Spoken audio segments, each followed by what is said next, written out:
Somebody printed this. How cool. That's supposed to help with ADD. Oh, dude, I'll tell you what, it definitely triggers it. Hell yeah, right? For sure. All right. So we've got Jacob Clad today. I met him at my Friday night meetups that I go to. I guess I'll let you introduce yourself. You do what's your main job? What do you do for your main like W-2, or do you have a W-2, or do you just work on your own? Self-employed. Okay. So everything's 1099. Okay. But it's all, so I cut my teeth in finance on the mortgage side of stuff. Okay. So my like day-to-day operation is typically just managing that, both for residential clients as well as also commercial clients. Okay. And then we've got a development company. And so the development company is actually currently going under a new entity tree. So we're starting a fund. Okay. I can't really go too into depth with it just because it's Yeah. not completely set up yet and I can't start marketing it. But essentially, we're going to be offering a fund that is backed by hard assets. So the way that it'll be structured is we'll put together obviously a fund, and then from there we'll offer a fixed compounding return, and we keep everything above what that fixed amount is. And it'll have two legs. It'll be broken down into the primary structure or the security of the funds, which is essentially like a debt leg or a senior lending position, as well as potentially multifamily acquisition. We don't want to cap ourselves too much on like the direction of it. And then the other leg is going to be with development. So being able to like really accelerate cash flow and take capital from what our investors are bringing in and roll it into like essentially large liquidity events. Okay. And who is we? So my business partner, his name's Chris. Okay. Yep. All right. So just you and him?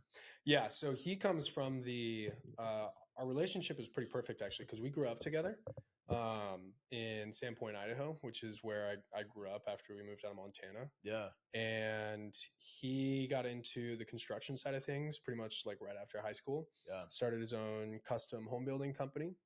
Has done really, really well. And then every time I've gone home, we've somehow through mutual friends and us just being friends kind of just talked shop typically when we're at the bar. Right.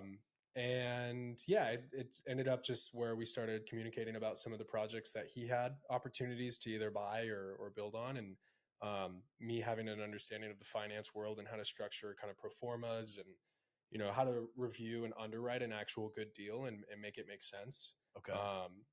So anyway, when we came together, it was, hey, I understand how to do essentially the deal underwriting.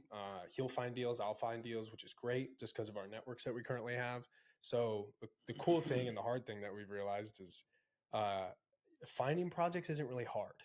Okay. Raising capital is hard. Yeah. Which is why we're taking a development company and then basically adding it into a fund now. Right. Because we're constantly in a state of capital raise. So we have these awesome opportunities, right? But what's the hardest part of any opportunity is trying to have liquidity to get into it, or business partners that understand the asset and the risk to that. Right. And so everybody has their comfort zones, but what we're looking at is essentially reassembling that and making sure that our development properties and opportunities that we have cash flow to be able to do it. That also makes a lot of, you know, huge returns or accelerations for the investors, but then it also gives us the ability to kind of pick and choose the opportunities. Okay. So yeah, it's been a good fuse. He does the construction side, project management, knowing how to basically save money on a project and make it worthwhile for what the end goal is. And then mine is, you know, how do we take this deal down? How do we structure the entities? How do we structure the offer? Working with essentially getting us all the way to the beginning. And we work really well in a symbiotic relationship where I'm educating him, he's educating me, and then we're finding the best outcome and solution for what the project needs. Yeah, that's cool. So is he here now, or is he still in Idaho? No, he's still in Idaho. Oh, that's cool. Yep. Yeah. So and the cool thing is obviously we grew up there. So we get a fair amount of opportunities in Idaho, which is huge because it's essentially like a secret gold mine that everybody, I don't want to say everybody doesn't know about because there's a lot of people that know about it. But if you have the liquidity and you have the resources to go play in Idaho or Montana, you should. When, how old are you? 32. Okay. When were you, because I guess I bring this up because I used to live in Bonners Ferry. Oh, that's right, dude. I Yeah. forgot you told me that. Yeah, I used to live in Bonners Yeah. Ferry when I was Yeah. doing some more nefarious actions. Mm-hmm. Yeah. It's a very nefarious area Yeah. if you have fun with it there. And so like we would go into town, Yeah. which was Sandpoint. Yeah. Yeah. That's a trip. Yeah. That's a trip, man. Yeah, that's hilarious because that's literally what And the McCall is where we did our last we robbed our last bank was McCall. Really? Yeah. That's perfect. Yeah. That's a great place to make well out of. Yeah. They that's where the cops were chasing us, and my co-defendant disabled 2 police cars. Really? Yeah. Did you guys actually rob the bank? Well, we went to prison for bank robbery. Got it. But technically, when we were committing bank robbery, Yeah. We were committing bank larceny. Got it. So we were ripping the doors off old ATMs and then pulling the drawers out of the ATMs. Okay. And he was doing it at this one in McCall, and he was, if he saw one, he wanted to pull it. Whereas me, I'm like, we were on our way to Louisiana, like it's a bigger environment. Like we don't need, like, why don't we put this on the list for when we have to, but hopefully never have to do, you know? Small town, one way in, one way out. Like it's kind of not the most easy to get locked situation. down on. Yeah, easy to get locked down on. And he's like, no, we got to pull it. And I'm like, all right, you know, whatever. Like it was his deal. Yeah, it was his deal, you know. So he brought me in on it. So I only had so much pushback, you know. But when he was cutting the hinges, because the old ATMs had hinges on the outside. Okay, it's really retarded. I don't know who designed the. Yeah, it sounds like a design flaw. Yeah, for sure. So we would just cut the hinges, and the whole front door to the safe was the front door to the ATM. Yeah, it's a 500-pound concrete metal door, but we would hook a custom made tow hook into it that we had sandwiched so it wouldn't bend. We sandwiched it between like half-inch metal that we. You guys were up to some nefarious stuff at Bonners Ferry, man. Yeah. And we yanked the door off, and we'd pull. Have you ever heard my story? No, dude. No, this is the first time I'm hearing it. I'm loving it. Oh shit! I know when we first met, you told me Bonners Ferry, and I was like, "Oh, that's crazy! Nobody knows where Sandpoint is, let alone Bonners Ferry." Yeah. I thought for sure you'd heard it because you've been around so much. You know what I mean? I've said it so many times. Okay, so I guess all of that to say, I guess I should start from the beginning. I just got out of prison about 4.5 years ago. Okay. So I spent 8 years in prison. I got sentenced to 10 years in prison for bank robbery. We hit 27 banks in 9 different states for $880,000. Wow. And the last one we did, which was in McCall, my co-defendant, somebody saw my co-defendant and they called the cops, and you know, there's like 3-4 cops in Idaho and McCall that have nothing else to do. Oh yeah. In this tiny little Everybody's town. Gonna show up. Yeah. It's a tiny little town. So they were chasing him, and I was following all of them. I was probably a mile and a half away. Well, he pulled out an AR-15 and disabled 2 police cars. Oh. Yeah, and didn't shoot any cops, didn't hit anybody, but he disabled 2 police cars, and we escaped. Wow. He pulled into a neighborhood, and then like backed into a driveway, and you know, turned all the lights off. And the last cop was like, "Yeah, I'm not."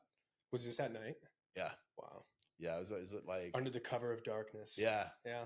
And it was so the last cop obviously was not in a rush, right? So he drove by, and then he came back out and came this way, and I was parked at a church waiting for him, and he passed me, and I followed him, and we just on a little 2-lane road right through the middle of McCall. We passed by the cops that were disabled on the side of the road. They didn't even look up; they were looking at their cars. Wow. So we just drove right past them and went out the other end. The other side of McCall, and they're thinking we're this way, so they're calling for help from the other direction, and we just went the other direction. Dude, were you guys shitting bricks? Strangely enough, like I don't know, like when things get really intense, I calm down. Yeah. I mean, it was a rush. Don't get me wrong, it was for sure a rush. Yeah, your ADHD is slowing things way down. Yeah, in the heat of everything. Yeah. But I'm just like I'm in it. Right. You know what I mean? There's nothing I can do about it. I'm already in it. Obviously, I would not be in it if I could, but like somebody else is relying on me to do what I need to do. So like I just calm down, you know? Yeah. So McCall is like, dude, it is. I mean, you only have so many exits. Yeah. And they're all two-way roads. Yeah. We actually pulled into a neighborhood, into somebody's driveway, and switched everything from the truck that we stole in McCall and put it in my truck. and then drove out the other side of town. So Wow. like in a totally different truck. So Wow. So where was your demise? Where was it on the way to Louisiana then? Did you guys continue on to no, Louisiana? we didn't make it because the FBI was already following us. Oh. So when cops got shot at, they picked us up. Oh yeah. Yeah. They picked us up 2 days later in Orem, Utah. Yeah. FBI SWAT team at our hotel, everything. Oh yeah. Yeah. Oh, they locked you down. Yeah. Yeah. They weren't playing around. No, they weren't. Yeah. Had you guys already lost the gun at that point? Yeah, we got rid of the gun already at that point. Not that it Wow. mattered. No, I Yeah, mean you're still screwed anyway, right? Yeah. What's been done has been done, but Yeah. the last thing that you would want is, them The to assume evidence. that you guys are going to remain lethal. Yeah. You know? Yeah, for sure. That's crazy, For man. sure. But, well, good to have you out. Yeah, good to be out. Good to be out. And like it's interesting because when we blew up their profile, because the FBI, they have the FBI profilers that will take the crime and they'll like just they'll let you know who to look for based off of the crime. Yeah. And they were like, gangsters, long criminal history, all tattooed, drug addicts. And then like they arrested us and they're like, who the fuck are you guys? Like we're two middle-aged white dudes with no criminal history. You know what I mean? But yeah, so it's not, I mean, my dad's a financial planner. Mm-hmm. They live in a $3 million house in Scottsdale, and he's always my family, half my family works for him, the other half are doing their own things, but I come from that kind of a family. I don't come from a criminal family or criminal background. I just fell a little further from the tree than everybody else did. Yeah. But I've always been, I don't know why, but I've always kind of gravitated towards the more nefarious, like hooligan, like people, even when I wasn't. Like I had plenty of friends that were dealing drugs and robbing houses and stealing cars. And like they were always my friends and I always hung out with them, but they were like, hey, you want to go? And I'm like, nope, absolutely not. You guys take off, let me know when you come home and I'll come meet you guys and we'll hang out and have a drink, Yeah. I was never wanted to get involved in it. But this guy, I'd worked for him before, my co-defendant. I'd worked for him doing some construction and we talked about some stuff. And now I'm older, which you think you'd be smarter. Yeah. But like now it's like things are like, I need more money. Right. And money is harder to get. Right. And we had talked about it before when we first met, and he told me what he was doing. He's like, I got this plan or that plan. We could do this. And I'm like, yeah, I still said no. I was like, no, nope, I can't, I don't want to cross that line, And then it was probably 3 years later.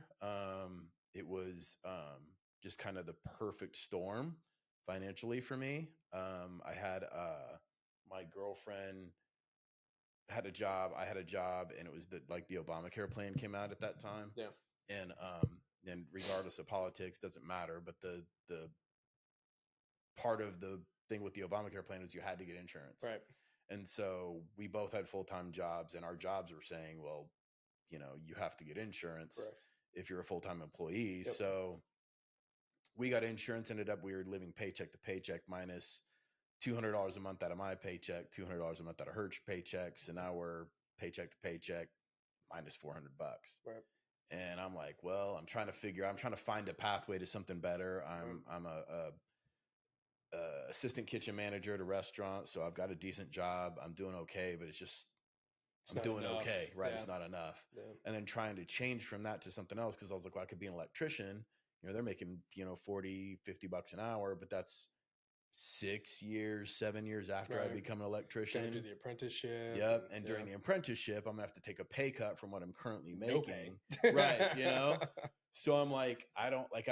It's a pathway, but it's not a pathway. Where do I go? Yeah. Right. And right about that time when all that was happening, my buddy called me back and he's like, hey, I'm doing this thing. He's like, I don't really want to talk about it over the phone, but I'll buy you a plane ticket to Florida. I'll fly you out to Florida. I'll show you what I'm doing. If you want to help, great. If you don't, I'll give you $5,000. You can fly back home. Wow. I'm like, okay. Well, I have to explore the $5,000. Yeah, exactly. Yeah. Like worst case scenario, I'll come home with $5,000. Right.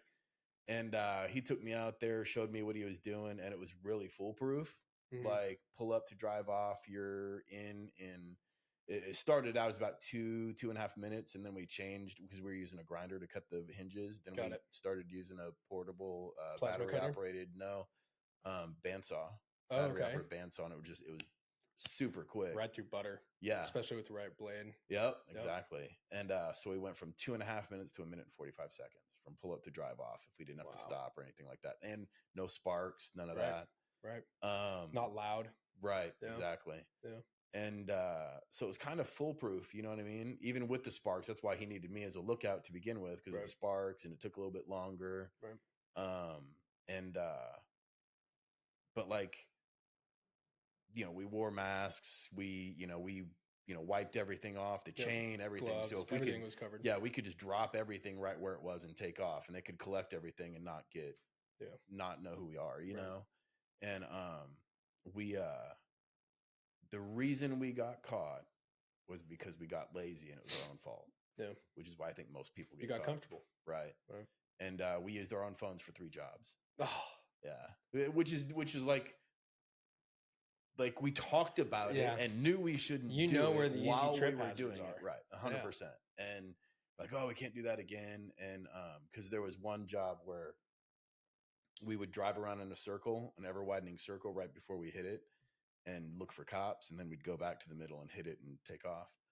And there were these 2 cops that were sitting like opposite each other, just bullshitting in front of a convenience store, and it was too far for our walkie-talkies to work. So that was the first time we used our phones.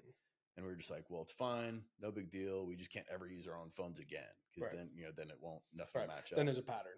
Right. And so I just sat there while he went and pulled them. I just watched the cops and told them if they took off or didn't take off. And then the next one we pulled, it was just like, well, it's not that big of a deal. We'll get, you're just lazy. And we're lazy, comfortable, and stupid. Yeah. And knowing that you shouldn't, but you do it anyway because it's not that big a deal. Complacency. Yeah. And that's all it took was 3 jobs. And the FBI had already found our phone numbers and were following us. Those are attached directly to you. Yep. Yeah, exactly. So it's easy data trail. Because all they would do is they would take that tower, the closest tower to where we were. They would pull all the numbers off of it, throw it into some AI or their computer system, and match up numbers. And no numbers ever matched till those last 3. Now the same 2 numbers matched on 3 jobs. So now they're just following us. And then when, my co-defendant shot at police officers, that was it. They weren't letting us run anymore. Yeah, no. At that point, it's time to put a big pump on that. I got sentenced to 10 years. Did 8. It was usually you do 85%, but Trump passed that Second Chance Act, which gave people more credits if they were good doing credits. It gave them more time off. So I ended up getting out a little bit earlier than I was supposed to, which was nice. Yeah. But my co-defendant, he's still in prison because he had the gun and shot at the cops. Shot at the cops. So did they hit him with attempted murder of a police officer? Luckily, no. Okay. Yeah, the state wanted to hit him with attempted murder of a police officer, which would mean that if they did that, he'd get out of federal prison and immediately have to go to state prison. But the state dropped all charges for the feds, and I think he got 16 years. Okay. Yeah. Where'd they put him as far as federal? They put him in Texas. I'm trying to remember where in Texas. I don't remember, but he's in Texas somewhere. Got it. Yeah. We were never together. Yeah, they won't let us stay together. Well, yeah. I don't want you guys stewing over plans again. Just in case this is habitual. Right. For sure. But yeah, so that's a short version of my story. Never heard that. I didn't know you never heard that. No, yeah. Especially Thank you Eddie. For sharing. Especially Eddie, because Eddie knows. Like I'm surprised he hadn't talked about it before. No, I've never heard that story. Thanks for sharing. Yeah, obviously. Yeah. It was a blessing in disguise. You know what I mean? It was. I've struggled my whole life. I've always, kind of paycheck to paycheck my life, and never really saw a pathway to something better, like a good pathway. It was always did construction and restaurant business. And I didn't want to be, 70 years old trying to still swing a hammer, Right. Well, your And body's gonna fight you at right, every day at that exactly. point. Like I'm 51 now, my body hurts for Yeah. if I do, if I go out and start doing some manual labor. Yeah. But my brain can do it. My body's just tired of it, But and my dad's a financial planner, but I did that for a little while. I tried to work with him for a little while, and I didn't like it at all. It just wasn't me. Wasn't Didn't like anything. working under your dad, or was it It didn't like the wasn't that. It industry? was just I didn't like the industry. Okay. Yeah, I didn't. It wasn't something that appealed to me. Like if I had done it, I would have been forcing myself to do it, and I wouldn't Yeah. have enjoyed it. Yeah. And so decided to rob banks. That didn't work out very well. But while I was in prison, I was blessed to have parents that were supportive. You know what I mean? So Good. I got to go to commissary, and my mom just overloaded me with books. Good. So and I'm very much a reader. Cool. I had already kind of started to I think everybody on the planet should go to counseling. Yeah. I think we're all fucked up. Oh yeah, we are. Everybody wears a mask. Yeah, for sure. And so I'd already kind of started to go to counseling. I'd already kind of started going down that pathway of bettering who I was and learning about who I was before I did that. But in prison, I always had like a fictional book and a nonfiction book. And when the nonfiction book started to eat my brain too much, I'd take a break and read some fiction. Cool. But it was always about. It gave me an opportunity because I was a voracious reader. So I just read. Got a lot of time. Yeah. And it gave me an opportunity to really learn a lot about me, learn a lot about, I'd started to learn about, I had some business books and a lot of mindset books. And the last couple of years I was in there is when I really kind of fell into a couple of real estate books. And so I read a ton of real estate books in my last couple of years. And that ended up it was something I understood. It was something that made sense to me. It was something that was exciting because it was kind of in what I already knew. But then also there was this whole other like world of knowledge about how to make money and how to like the unlimited different ways you can make money inside real estate. And I could get started doing something that I understood and then grow from there. And it was something that as I was reading the different ways to make money, I was like, oh my God, that's amazing. And then like tax benefits. And I was like, oh, this is awesome. And it was just like eyes go huge. Yes, for sure. Yeah. And so to me, that became my pathway. Cool. And I learned to tattoo in prison. Okay. And so my goal was, or my plan was, I was going to get out and get a job, probably doing construction or in a restaurant business. Something quick. Yeah. Yep. And then try to build my tattoo business on the side, and then get them to the point where I can live off of one or the other, and then everything else from the other one, I would just extra. Yeah, I was just extra. I would just bank it, and then I would take that and jump into the real estate business somehow. Wow. Probably doing fix and flipping to start out because that was something I understood, or whatever. And then I met my girlfriend, and we talked, and she was like, "Well, I've kind of always wanted to get me." Her sister's has owned some real estate, and she's like, "I've kind of always wanted to get into real estate too," but she's a psychiatrist, so she doesn't have time. Right. So we talked about it, and I ended up quitting my job doing construction, and we bought a new house and kind of did the house hacking thing. Cool. And I spent a year remodeling the old house and getting it ready to midterm rent. So we started out with midterm rentals. Sweet. Because I'd heard that on Bigger Pockets podcast. There was a guy on there, Jesse Vasquez, that was talking about midterm rentals. Were you doing traveling professionals and nurse contracts, traveling nurses? Yeah. That was pretty much most of what we had. We had some people. We had a pilot for about 6 months. Okay. That was in town. He had just flown in from Korea. He actually booked the place from Korea, but he flew into town and was training on the F-35. Cool. And so he was here for about 6 months. And then we had a teacher who was here for about 3 months, and then we had a couple that was here from I think Minnesota who was here for like the winter. Right. And snowbird lifestyle. Yeah. Cool. They were there for about 4 months. And then the house that we moved into had a casita, so I finished out the casita. It wasn't finished, so I finished out the casita, and we started midterm renting that too. Sweet. And then we bought this house, and we've been getting the main house over there ready to rent. And so we started renting it. It did good for. Well, actually, we switched. We did midterm rental for about a year and a half. And then we switched. Tyler did did a talk. Tyler Burke did a talk at one of the Friday night meetups, and so just out of curiosity, I was like, well, hey, I was like, I'm just curious because I don't mess with short term rentals. It's ton of work. I don't understand the industry. Right. I understand midterm rentals. I can do midterm rentals, Yeah. but just out of curiosity, like what do you think a short term would do? And he ran some numbers for me, and they were really, really good numbers.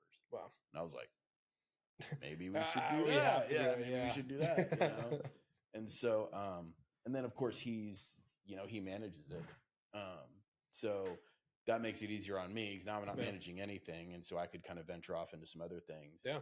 You just collect a check and you find your next project. Right. For sure. So, I finally found somebody I could partner with to do a mobile home flip, which I know we've talked about before, but I did that, did the mobile home flip, had some partners that, they were good people, but it just wasn't, our partnership didn't work out very well. Was this the most recent one that you were talking about with the group that one time? Okay. Yeah. Cool. Yeah. And, I brought more than I was supposed to bring. They brought less than they were supposed to bring. And, it wasn't a very productive. I'm trying to find where's the other one? yeah, it's right there. Yeah. Oh, there. Oh no, that's the wrong one. Anyway, yeah, it sounds like it wasn't equal. Are you trying to keep it from rocking? Yeah. Push it in. Should. There we go. Okay. There we go. Yeah. I was like, dude, I haven't leaned back like that in a long time. Right. I'm a leaner. I like to lean. I like it, but it's like also like, all right, I try to stay upright. But yeah, I remember you talking about that. Yeah. And so I ended up bringing in the money to buy the property, the money to renovate it. I did the vast majority of the physical work. Yeah. Their contractor ended up not showing up, or when he did show up, he did some things incorrectly. So I had to call my contractor to come finish the stuff that I couldn't do. And then some of the advice that they were giving me on how to decorate it and stuff like that, like put fans in every room. Like to me, I'm like, I shouldn't even be a question. Like, of course you would put fans in every room. They're like, no, it's a mobile home. Like people, people don't, they know that's not in regular mobile homes. And, I was trying to put can lighting in the kitchen. They're like, no, we don't do can lighting. So it's the old like 70s bulb lights. And I was like, all right, you know what I mean? That's where, to me, I felt like my expertise, I didn't. Yeah. You were leaning on that part of the relationship. Right. For some guidance. For sure. Like, if it doesn't make sense to spend the extra money on it because it's a mobile home, then I'll take your word for it because I don't know. And then in the end, when our competition showed up, it ended up being that they all have fans in every room and the lighting is better. And yeah. Like these people didn't know what they were talking about at all, or somehow just missed the mark. Right. And I think it was new for them too, in a way, because they'd never bought a property from a wholesaler before. They'd never used hard money before. They have some investors but again, they were supposed to bring the money and they didn't. Right. So I had to find the money somewhere else. Right. Immediately goes into capital raising as well as also project management. Right. For sure. And their private money lenders just take 25% of the profit. And if we'd been able to get rid of it the way we planned on, and we had it for 3 or 4 months, we wouldn't have had to spend as much money on the private money. Okay. And but it was November, December is when we put it up for sale, which nobody buys anything in November and December. No. And did you guys put it up with an agent, or who was? Yeah, we put it up with an agent. I guess it was October's when we put it up. Got it. We were kind of hoping we'd get it sold right before the end of the swing. Right. Yeah. And we didn't, so it ended up taking 9 months total. Rough. It was definitely rough. But they've I guess found their own properties, but his wife is a property manager of a couple different mobile home parks. Okay. And they usually work in parks. This one was on land. It cost more money. It was hard money lender, wholesaler, all that. Yeah. So they lost some, when they were doing their calculations, they lost money in some of those costs that they hadn't dealt with before. Whereas to me, I understood the cost, but I was like, we got to get it. If we put fans in every room and did some better made lighting. It attractive, made it like something that somebody would like to live in. Right. And if even if the other ones don't, then we look even better and we're selling it quicker. Right. And then if they come up and they do have that. And now we at least look the same. So what ended up happening on the back end was we had to drop our price because we weren't competitive at the price we originally went in on, because these other people were coming up with a lower price with a better product. Yep. And then like I was looking to refinance it, and that would have cost an insane amount of money to refinance it because nobody wanted to anyway because it's a mobile home. So I found one person to refinance it, and it would have cost us like 15 grand. Did you do a DSCR? Is what you're exploring with it? I was exploring a DSCR, but they all had prepayment penalties. And because it was a mobile home, they were like, yeah, we'll do like 65% loan to value. Sounds about right. Yeah. So now I'm not paying off my private money, and I have a prepayment penalty. So I found one guy who would lend me the money, and if I took the loan today and I sold it tomorrow, it would cost me 15 grand. So minimum, it was going to cost me 15 grand. Right. So we were talking about that, and they were like, well, that's fine. We'll just do that. And then we'll up the price. I'm like, we can't up the price. Right. Like, you don't understand. Like, we can't up the price. Like, our competition looks better than we do. Correct. And they're at this price that we're at right now. Yep. And the only reason we sold it really was because the other ones got sold already, and we're the last one left. Yeah. And so it's you had the comps. Right. You had the comps, but you didn't look the part. Right. Exactly. And the comps were different when we started at 280. And then, so now some are coming out at 265 that look nicer than ours. Yep. And so like, that was strange to me because I was like, how do you guys not understand this? Yeah.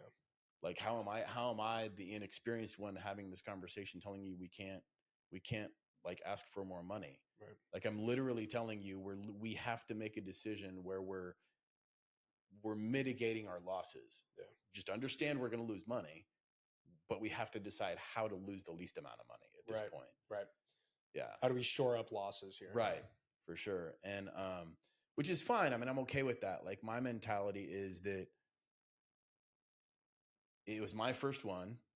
It didn't go the way it was supposed to go according to the agreement with my partners, but I learned a ton. I got, I found a private money lender. I was able to get through the whole thing. The private money lender didn't have to take it over. He made his money. He's happy to work with me again. Yep. And then I realized that they're really not that different than a regular house. Like, yes, it's a mobile home. Everybody's scared of mobile homes because like, oh, they're so different. They're really not that different. There's nuances to them. Right. For sure. Like, doors are different, and like, that was something that was interesting because the doors are thinner than a regular door, but they were telling me, oh, just go to Home Depot and buy these doorknobs. Well, no, the doorknobs fit because they're for thicker doors. Right. And I was like, how do you not know this? This is like your 35th mobile home. But they had always relied on their contractor to do it all. And so they really didn't know. Yeah. But at the end I was like, I could have gone to Mobile Home Depot and figured that out on my own. Yep. Like, I don't need them to do this. School of Hard Knocks will teach you so much. For sure. Which is exactly what you got thrown into. Yeah. Yeah. And so like, I think about it now and like everybody always asks me when they hear me tell this story, they're like, so are you going to do it again? With that look on their face, like, oh, Are you burnt out already? Yeah. Yeah. And I'm like, no, absolutely not. Like, what's up, buddy? Hey, buddy. Go on. Go see mama. Nope. Out. Oh, no. I might say hi to Dad. Oh. Whiskey. Come on, buddy. Out.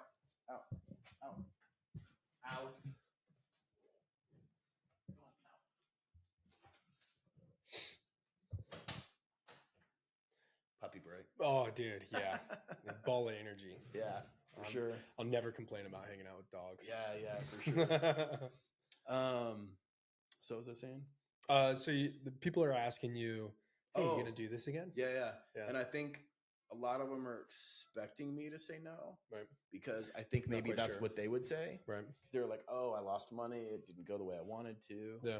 But like, my brain is just like, absolutely. I'm looking for another one right now. Right. I definitely would. Mobile home parks specifically, right? No, I'd rather be on land. Okay. Yeah. I'll do one in a park, but parks to me have more, there's, you have to, there's more nuances to it. So you have the park manager you have to deal with. Right. So if they don't like you Right. and they don't want you there, they don't have to approve anybody that you're trying to Well, sell the mobile home to. And just so I understand, when you say mobile home parks, you're talking about doing a single unit flip inside of something that the land is technically leased from the commercial owner who owns the development, right? Yes. And you're just renovating the property and selling it on leased land, essentially. Right. So, yeah, because Right. that means your exit for clientele is nuanced to essentially a very niche loan that is sold Right. to those types. You have to have 10% down to finance those, bare minimum. There's no down payment assistance program. So Right. immediately you have no, like, your exit is really cornered and niche, Right. which is great if you're doing it well. But what about, and I'm sure you've thought about this, but just to bring it up, what about doing like buying the whole mobile home park and then saying, cool, now I've got 15 projects or however many homes are in that. And then you can go, cool, now I'm going to do this. I'm going to add value to this whole thing in its entirety. Sure, it costs more, a couple million, maybe 1 million, whatever it is, depending on where it is. They're around the country, obviously, for less than $1 million, but then you can add value and then either exit and sell it or refinance it, and you've increased your pro forma. And I would 100% love to do that. Yeah. Like the one what I try to concentrate on as far as flips are concerned are the mobile home parks on land, or the mobile home, not the park, that own the land. Yeah, the individual mobile home on land, like in a mobile home neighborhood. So you get the parcel and you get the property. That's what we were working on this time. Cool. And that's what I am looking for. I'll do one in a park, but I'd prefer not to. Right. But yeah, the whole park, I would love to do that.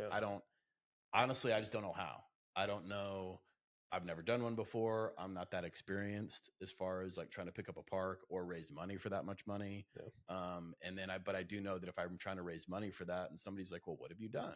Right. I might flip the mobile home. Right. You know what I mean? Like, I'm not the guy they're going to be like, yeah, okay, I'm confident giving you money on a mobile home park. Right. So that's where I run into, I don't really know where I fit in that scenario at the present moment. I feel like I feel like my pathway to that would be, I find a mobile home park, find somebody else who wants it, and in place of my fee, or in like maybe a partial fee, a small like fee for finding it and getting it under contract, or getting it to somebody who knows how to get it under contract, wedge myself in as a partial owner, like 5%. So that way you're on the owner. SREO. Right. So now I have quote unquote experience as a mobile home park owner. And that might be the way to get into it at first. Yeah. Unless you know of like another way to do it for somebody who doesn't have the quote unquote experience. So the whole reason why we're doing the transition into a fund from the development is because it's a constant, perpetual state of capital raising. Right. And so because my partner has experience managing, building, and developing projects, right, as a contractor, and, for open-ended, I mean, the custom homes that he builds are just wild, right? Yeah. And his team is just boom, boom, boom, boom, building 3 or 4 of these, at the same time. So for me, the nuance is, okay, I bring the finance. So here's the numbers. Here's how it works with the investors. He brings the experience of actually doing hands-on, bringing it from start to finish. Right. And so, well, I mean, we didn't get into this knowing how to do that, right? I mean, if anything, he knew how to do that more than I did. But just from my experience on the finance side. Your experience on the finance side, you were, because I know you said the first time I saw you, he had like a panel of people. There were like four or 5 people that he had sit up on a chair. And it was like a year and a half, 2 years ago. Yeah. It was the first time I saw you. Yeah. And I don't know if you were doing the same thing back then, or were you? So what's your finance background? Were you a mortgage broker, or? Yeah, still am technically. Okay. So about 7 years ago, I had left the job that I was currently at the time, and just had basically applied. I knew what my budget was. I knew what I needed as far as like base survival and capital to be able to like get ahead for the goals that I had. But more than anything, when I got into real estate, I was honestly just looking for something that I didn't feel like I was sacrificing values and character for, to be able to operate inside of the, whatever that industry was. Okay. And tripped and fell into real estate, like totally tripped. Really? Yeah, totally tripped. Went on Indeed. I needed to make $80K a year, saw a processing job. Didn't even know what it was. I'd probably filled out, my resume had done very well to be very applicable to anything, but never specific to anything. Right. And just went in and applied. And this guy, Ryan, called me back. It was his brokerage. He owned it. And he went, hey, we're a small brokerage, mortgage brokerage. Why don't you come sit with me? And I'm coming from a background of sales. So Okay. like I've always been good with people. It's just the silver tongue that God blessed me with. Yeah. But I've also been good at making sure sales. But the hard part with sales is that sometimes you're selling stuff you're like kind of sacrificing your values for. You're For kind of sure. like, dude, I don't want to have to do this. Right. You know? Exactly. But that's the name of the game of some sales. So anyway, got into real estate, was a processor for like 2 months, or not even 2 months, 2 weeks. And Ryan pulled me aside, and I thought I was in trouble, honestly, because he's like, "Hey, will you come talk to me?" And I'm like, "Oh no, dude! Like I'm getting fired for sure." And I just started. And he goes, "Hey, we're gonna make you a loan officer. Like I've heard you on the phones. You're too good with people. Like I want you to like sell it." And I'm like, "I don't even know what that is. I genuinely have no idea what that is." I was like, "How much do they make?" Yeah. And he was like, "Well, I've never made less than 100." But he's like, "You'll see some people that are like right around 80, 90 that you make." But he's like, "Personally, I've never made less than 100." And I was like, "All right, cool. What I got to do?" You know? And I have a colorful past like you. And we can get into that if you want. But I immediately was like, shit, how am I going to get a federal license Right. with some of the stuff that I've done in the past? Because I think about that too. Yeah. Well, it's a huge scare because I'm like, okay, well, wait a second. If I go after this, right, and I spend this money and do this testing and this licensing and get fingerprinted, like it's obviously going to come up. Right. And so like, is there some way for me to explain this through a letter of explanation that they're going to say, okay, cool, that makes sense, right? Like we're not going to hold you to the mistakes that you made in your past. So that was a huge scare, but I was upfront with him. I'm like, hey, like I obviously told you this in advance that I have these, this record. Right. And is that going to prevent me from working here? And he was all like, no, not at all. And so then when I brought that up, when he offered the position to be an MLO, I was like, again, is this going to like screw me? Is it worth it? He's like, yeah. So anyway, it's obviously history, right? So went and got licensed. I guess not as smart as I thought I was or well studied because it took me 3 times to pass the test. Oh yeah. Yeah, dude, I haven't been in school since 2014. Yeah. So studying, that first time studying, I was like, all right, I think I know how to study for the most part. I did it, got a 74. You're supposed to get a 75 to pass. Yeah. I was like, oh, I'm basically there. I don't need to study Right. for a whole month. And then got a worse score the second time around, embarrassing score. And I was like, oh my gosh, like I need to just like buckle the frick down and get this done. So anyway, I got the license, started doing, was very fortunate. Like when I went in, it was right at the very beginning, essentially right before the refi boom. Yeah. So we were doing really well. It was basically you would write a loan as fast as you could pick up the phone. Now the margins that you would make were significantly smaller than what you would make now, but that's how that industry cycles, right? When it's refinance fueled in time period, then what you'll find is that everybody's margins are really little because it's all volume, right? But like even now, like not a lot of people are doing volume, but you are charging like anywhere from a base of like 1.5 to like 2.5, depending on what kind of loan product you're doing and what is the brain damage on the backside that we're doing essentially. So yeah, I started doing that, learned a whole bunch. My buddy who owned and he ended up becoming is still a very good friend of mine.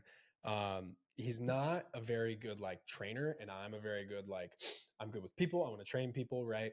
And I wasn't the easiest to deal with because like again, I didn't know anything about this. So when he's saying points and bips, I'm like, what is that? Like none of it made sense to me until I started to obviously become more infused in it and working in it. And yeah, the refinance was cool. I made enough capital that I started buying investment properties.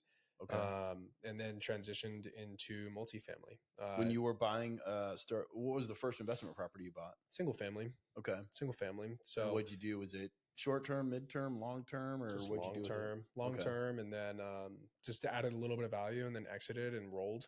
Okay. So that was kind of what I wanted to do at the time. And to be honest, the knowledge was just accelerating because I was like, oh, okay, you can do short term. And I was like, cool, I won't do that again. Now I'm going to go into multifamily. Because for me, I deal with single family all day long. So when I looked at multifamily, I'm like, oh, like sure, there's more risk, but there's a easier base layer of security, right? As long as you do it right, you have more units, right? Which has more potential income, which means against a single debt position, I have 4, if I'm doing a quadplex, 4 ways of producing revenue against that debt and trying to gross profit, right? Right. if I wanted to really accelerate and do short term or midterm, right, then I have individual bedrooms on 4 different units. So now I can just, again, but then your sheet and your underwriting needs to make sure that you're understanding, what even are we targeting in this area? Are we doing short term rentals? Are we doing midterm rentals? So um, honestly, just through trial of fire, man, and just like Ryan, he'd be a really good source of information. Still is to this day, is a plethora of information where I could call him and he would know how to do pretty much anything, Yeah. right? But he's been in the industry so long, he's nuanced to what he wants to do. And me, I was like, dude, I want to do everything. Yeah. I want to do everything. I want to lend on everything. I want to figure out how to do these different deals. I want to underwrite the deal. I want to figure out what the bank's looking for versus what the investor's looking for. So for me, it was just understanding the underwriting and understanding how do you even get this type of deal structured to where the bank says yes versus how's the investor trying to structure it so it makes sense for them and whatever their specific portfolio direction is going towards. Right. So yeah, that's essentially so to go back to it, I originally was doing single family residence homes, built enough capital that I started buying investment properties. I didn't have enough capital at the rate I wanted to grow. So then I would bring in partners to be able to cover that and then just offer them probably way too sweet of a deal to just be an owner and just bring capital. You know what I mean? And I would manage the day-to-days or take care of all of basically the brain damage inside of the operating agreement and stuff. But I think we're at like with me, like if I pulled in a private money partner to do some kind of a project or buy a property, like I feel like I would have to offer him way too sweet of a deal. You know what I mean? Because I'm the new guy. I'm asking you to take a chance on me to do this thing. And, I mean, if you know me, you know me, right. You know what I mean? So you have that, relationship with me, or you know enough about me to kind of know my character. But, even then, once it comes to like handing money, you're like, all right, this guy seems like a good guy.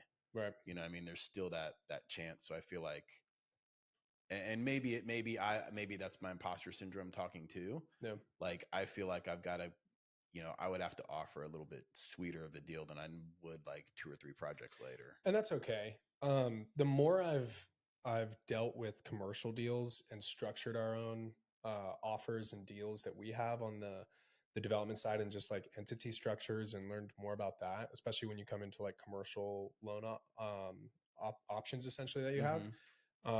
The more I've understood that like the developer is going to, or at least the person who's structuring the deal, sure, is going to give a large pool of equity away for the capital that they don't have to yield or offer. Right. Right.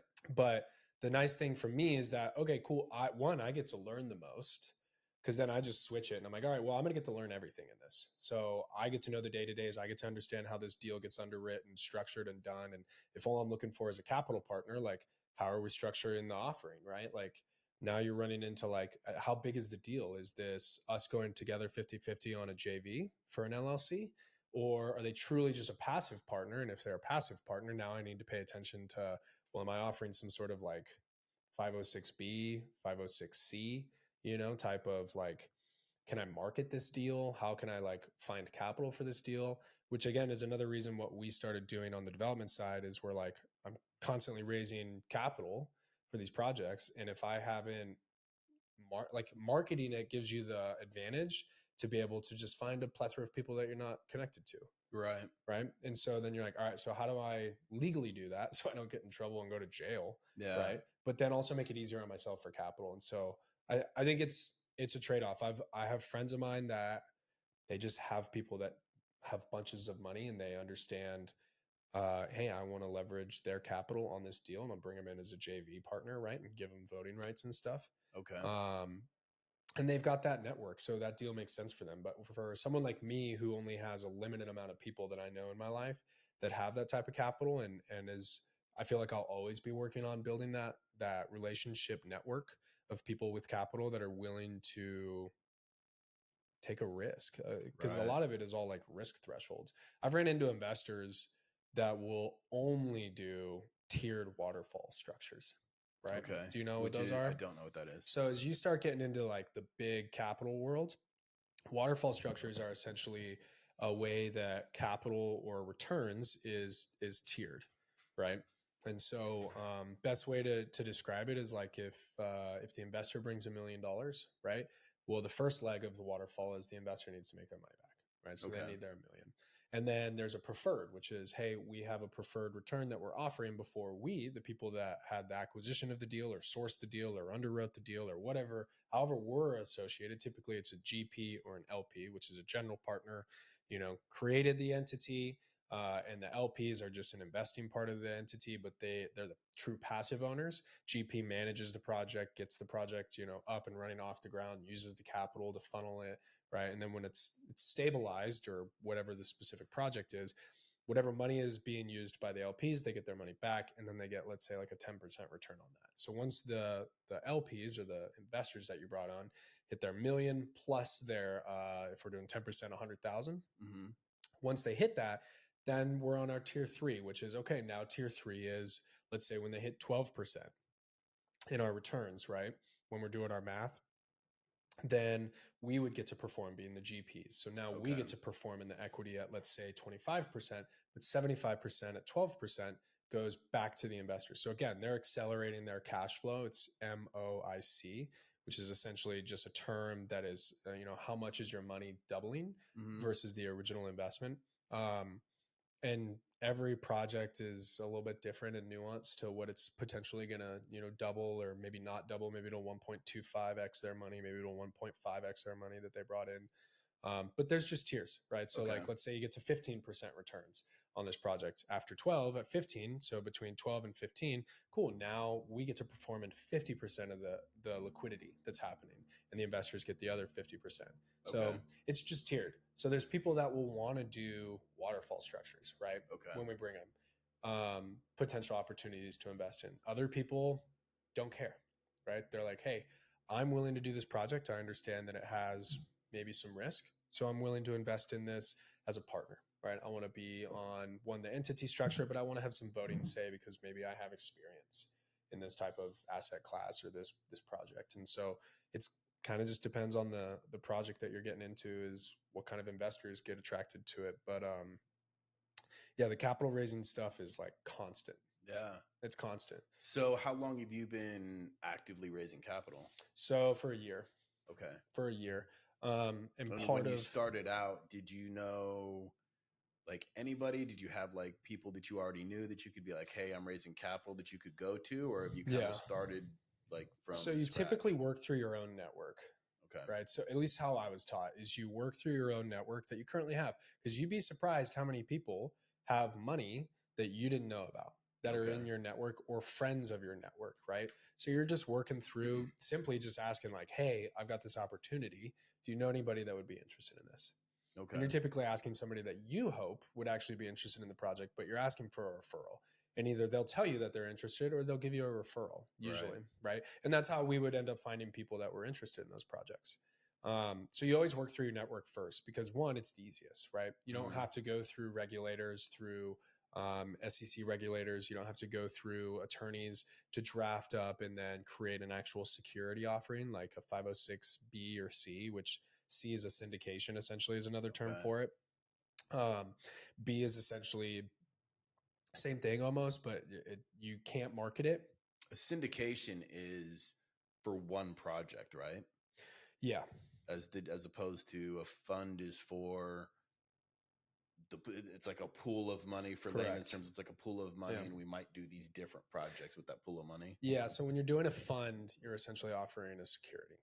Okay. Right. And that's like a gross application of it. It isn't always, but essentially what you're offering is, hey, if we're doing a fund, there's typically an offering, right? And you can't guarantee anything.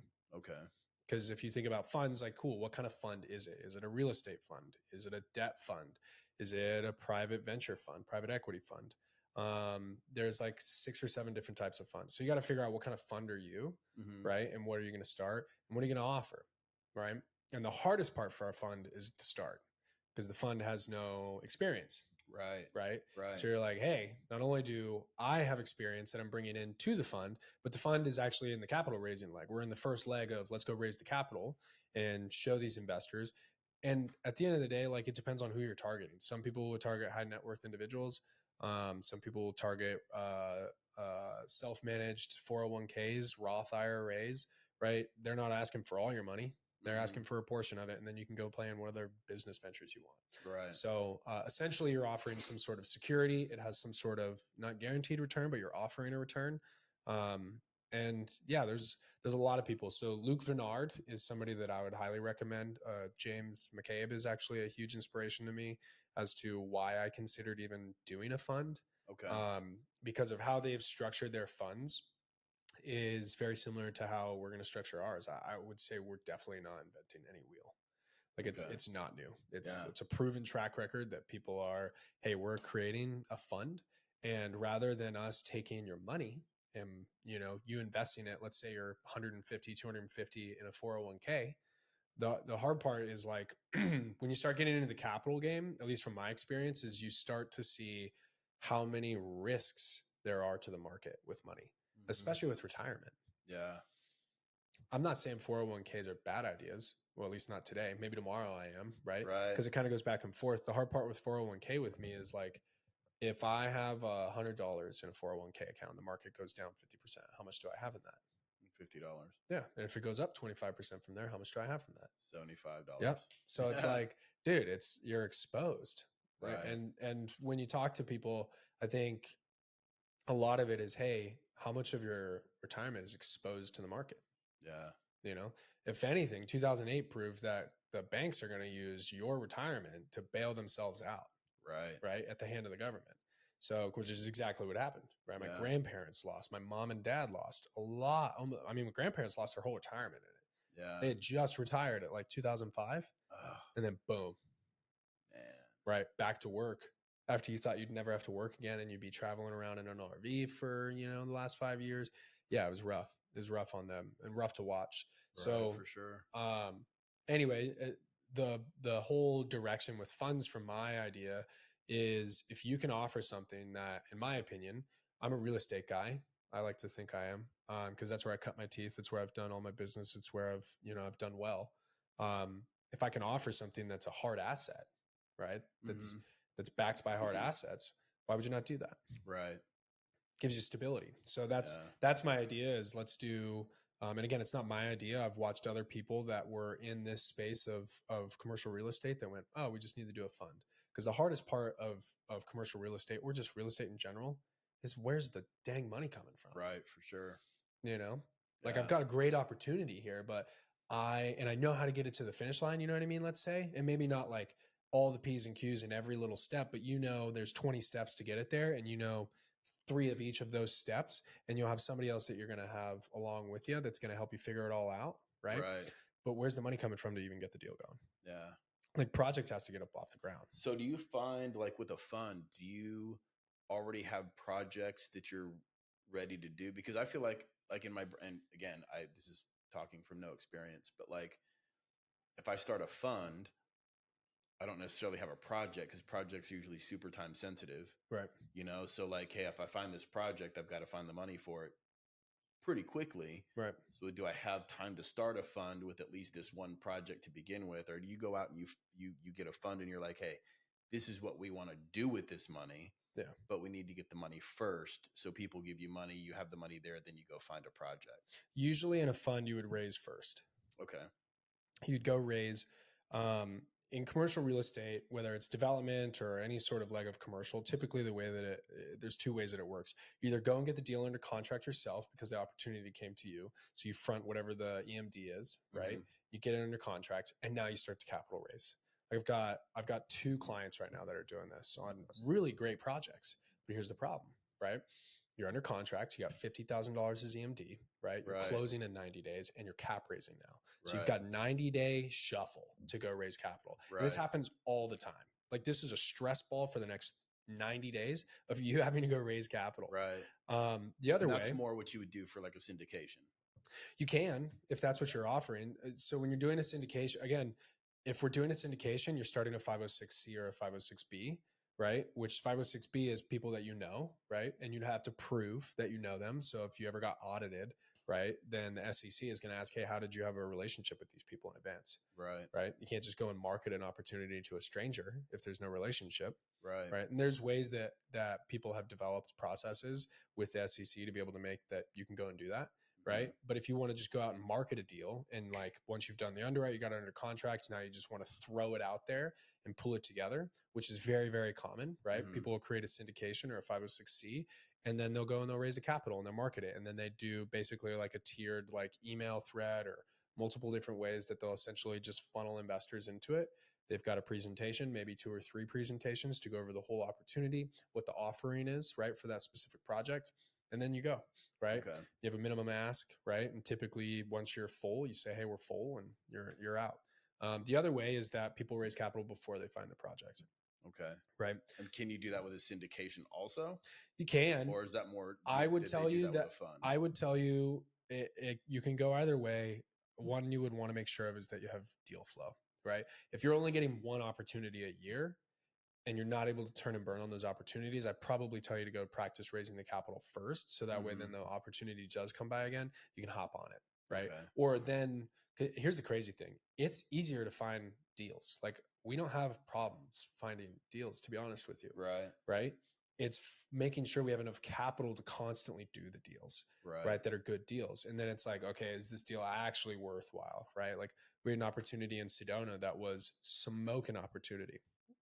And it was just the Toll Brothers and us competing for it. And I was like, this is cool. This is cool. I would have never thought that it'd be like a Toll Brothers, which is a very, successful custom home building company, right, offering on this parcel that we're offering on. And our offer was more attractive in a lot of ways. But the biggest caveat with that was cap, right? Right. Where do we find the capital to be able to do it? This is an $8 million raise just to get into the deal. Wow. And then we probably have another $3.5 to $4 million to develop, do infrastructure, do plat changes. There were some hurdles that we had to get through just right after we bought the property. We'd have to like de-risk the property, which is now we got to go through entitlement. The previous owners had already kind of shot themselves in the foot. So now there's a potential that we would be denied if we went back and tried to do a different entitlement plan just because it was denied inside of the same year. So there's a lot of de-risking the project up front. And then that's after $8 million. And then that's another probably 500,000 going through all of these.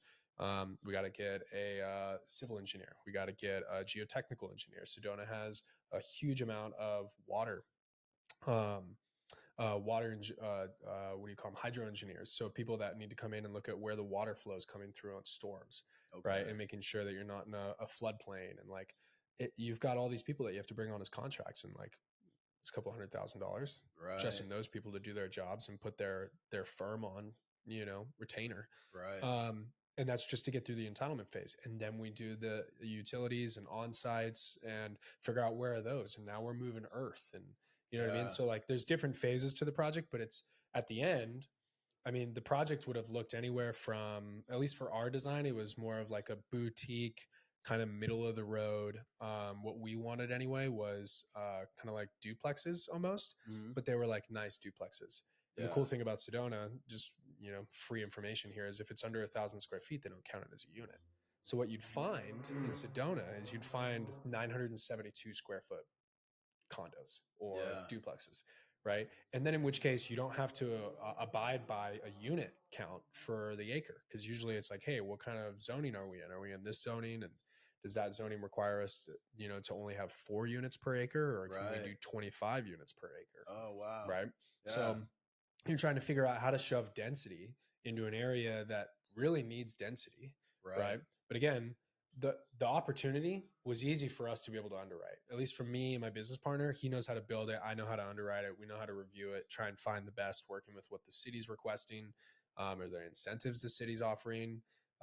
So that made sense to us. But the biggest thing getting into the deal was capital. Right. So that's why you're looking at a fund, because then the money's there. So when you run into that opportunity, you're able to capitalize. Correct. And here's the thing. I like doing this. I love my ADHD is so on when I'm doing a complicated project. And I love it when clients bring me like nightmare projects. They'll be like, hey, dude, you're in this real late. We've been with another lender for 60 days. We're supposed to close in 30 days. Like that lender backed out. They've been dragging us, through the mud, basically asking for everything and then denying us. And I'm like, all right, cool. Let's figure it out. Yeah. Because now it's all firing, and sure, I absorb a lot of people's stress in it, but I like that because there's always these nuances that I'll find through clients' deals, both residential and commercial, that then I'll go and experience either on our projects or at some point will experience. Right. For sure. and I'll be like, all right, cool. I know how maybe to solve one of these, or maybe just figure it out. But the It's all capital just from my knowledge experience, that you're gaining. yeah, Yeah. the capital from my experience is, and Pace said something at some point where he said if he could do it all over again, the one skill that he would do first is learn how to raise capital. Yeah. And I like a lot of things that Pace teaches. I don't have any pushback on a lot of it. Coming from more of a traditional side of real estate on the finance side of stuff, I probably have a little bit different perspective when I look at some of the creative deals, just to make sure that you're not putting yourself in a really bad position. But I think I ring really true with that, because that's the hardest part. Like, Right. you can accelerate your business as fast as the capital comes in. Right. And that's usually where people hit the bottleneck first, is where's this capital coming from? Right. For So, sure. So yeah, and then again, I think the other leg that is going to be super helpful for this is, I come from the lending side, so I see that if we are able to offer offer hard assets and do a senior lending position where we're making 13-14% annually on the money that's invested from the fund, whatever we're offering compounding to the investors, right, for a set period of time, we would keep. So then obviously the fund gets to keep stuff over that. The whole arching idea is to keep it all in-house. So we own the development company already, so that's now just being brought under the entities tree. We're starting the project management company as soon as these developments are done.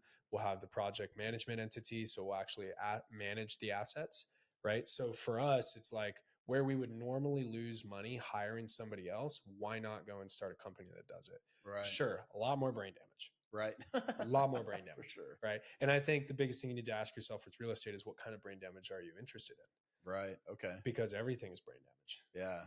And I like that. It is, you know what I mean? On the mortgage side, I'm dealing with all the brain damage of like dealing with an underwriter who wants to deny the loan because of this, this, and this. And I have to figure out how to make it keep going. Right. I got to deal with real estate agents that think they know everything. Right. And I've got to deal, and not to say all real estate agents are bad, but it's interesting, that they think they think the whole deal goes off of them. And I'm like, dude, this does not have anything to do with you. Yeah. And so anyway, sometimes they can make my job really hard. Sometimes they are a godsend. Right. And it's vice versa. And that's just the intangible relationship between being on the finance side versus the interfacing side with the clients. So you just start to understand what kind of brain damage are you in. And for whatever reason, I get a tick off of multifamily. And it's also, it gives you great passive income. So you can make awesome passive income. You learn a whole bunch, tax incentives, right? Huge tax incentives. And the thing that I love is, like, if you go and build a project, like let's say we build a 30 unit, right? Or 40 or 50, however big you want. Let's say it brings in $5 million, or let's say it's worth 5 million and we're only in it maybe 2.5. We can refinance up to 75 to 80%, depending on what type of loan we refinance with. Right. And we're not applying for the loan. The entity that operates the asset is applying for the loan. And then all that money that we keep afterward pays off our investors, right? Makes them whole for whatever their returns are, or whatever their tiered waterfall agreement is with us. And everything we keep on top goes through our entity, and it's all tax-free. Yeah. Because it's a loan. Right. Right. So you have this huge liquidity event that you don't owe any taxes on. Yeah. Right. Which is cool. Now let's go compound our own money. Right. And so I think there's so many people who are like stock heavy investors or stock heavy financial planners. Like, and the thing is, like, they're all smart. They all know and they understand. I mean, even a lot of, financial planners I've talked to who don't really do much with real estate, they understand it. Yeah. They know the tax benefits. They know, like, all the, but they understand it on an academic level, I think. Yeah. I don't know if that's the right way to explain it, but I'm like, why don't you, like, push this for your clients? Why don't you own any real estate, and that's always been strange to me. Like, it's like as much as they know about it on the surface, it's like they don't really understand on some deeper level all the different ways you can make money with real estate. Like, I had somebody explain to me one time, they're like, well, that the stock market outperforms appreciation by like 2%. Most houses appreciate at like 4%. stock market performs at like 6% Right. on average in general. And I'm like, that's a pretty simplistic way to look at real estate. Right. Like you're just looking at appreciation. That's it.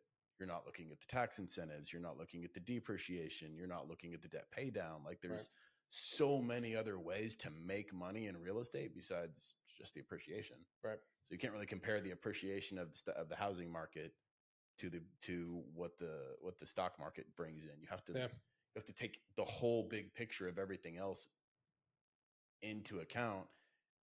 And real estate's clearly more beneficial when you take all of those other things into account in the long run.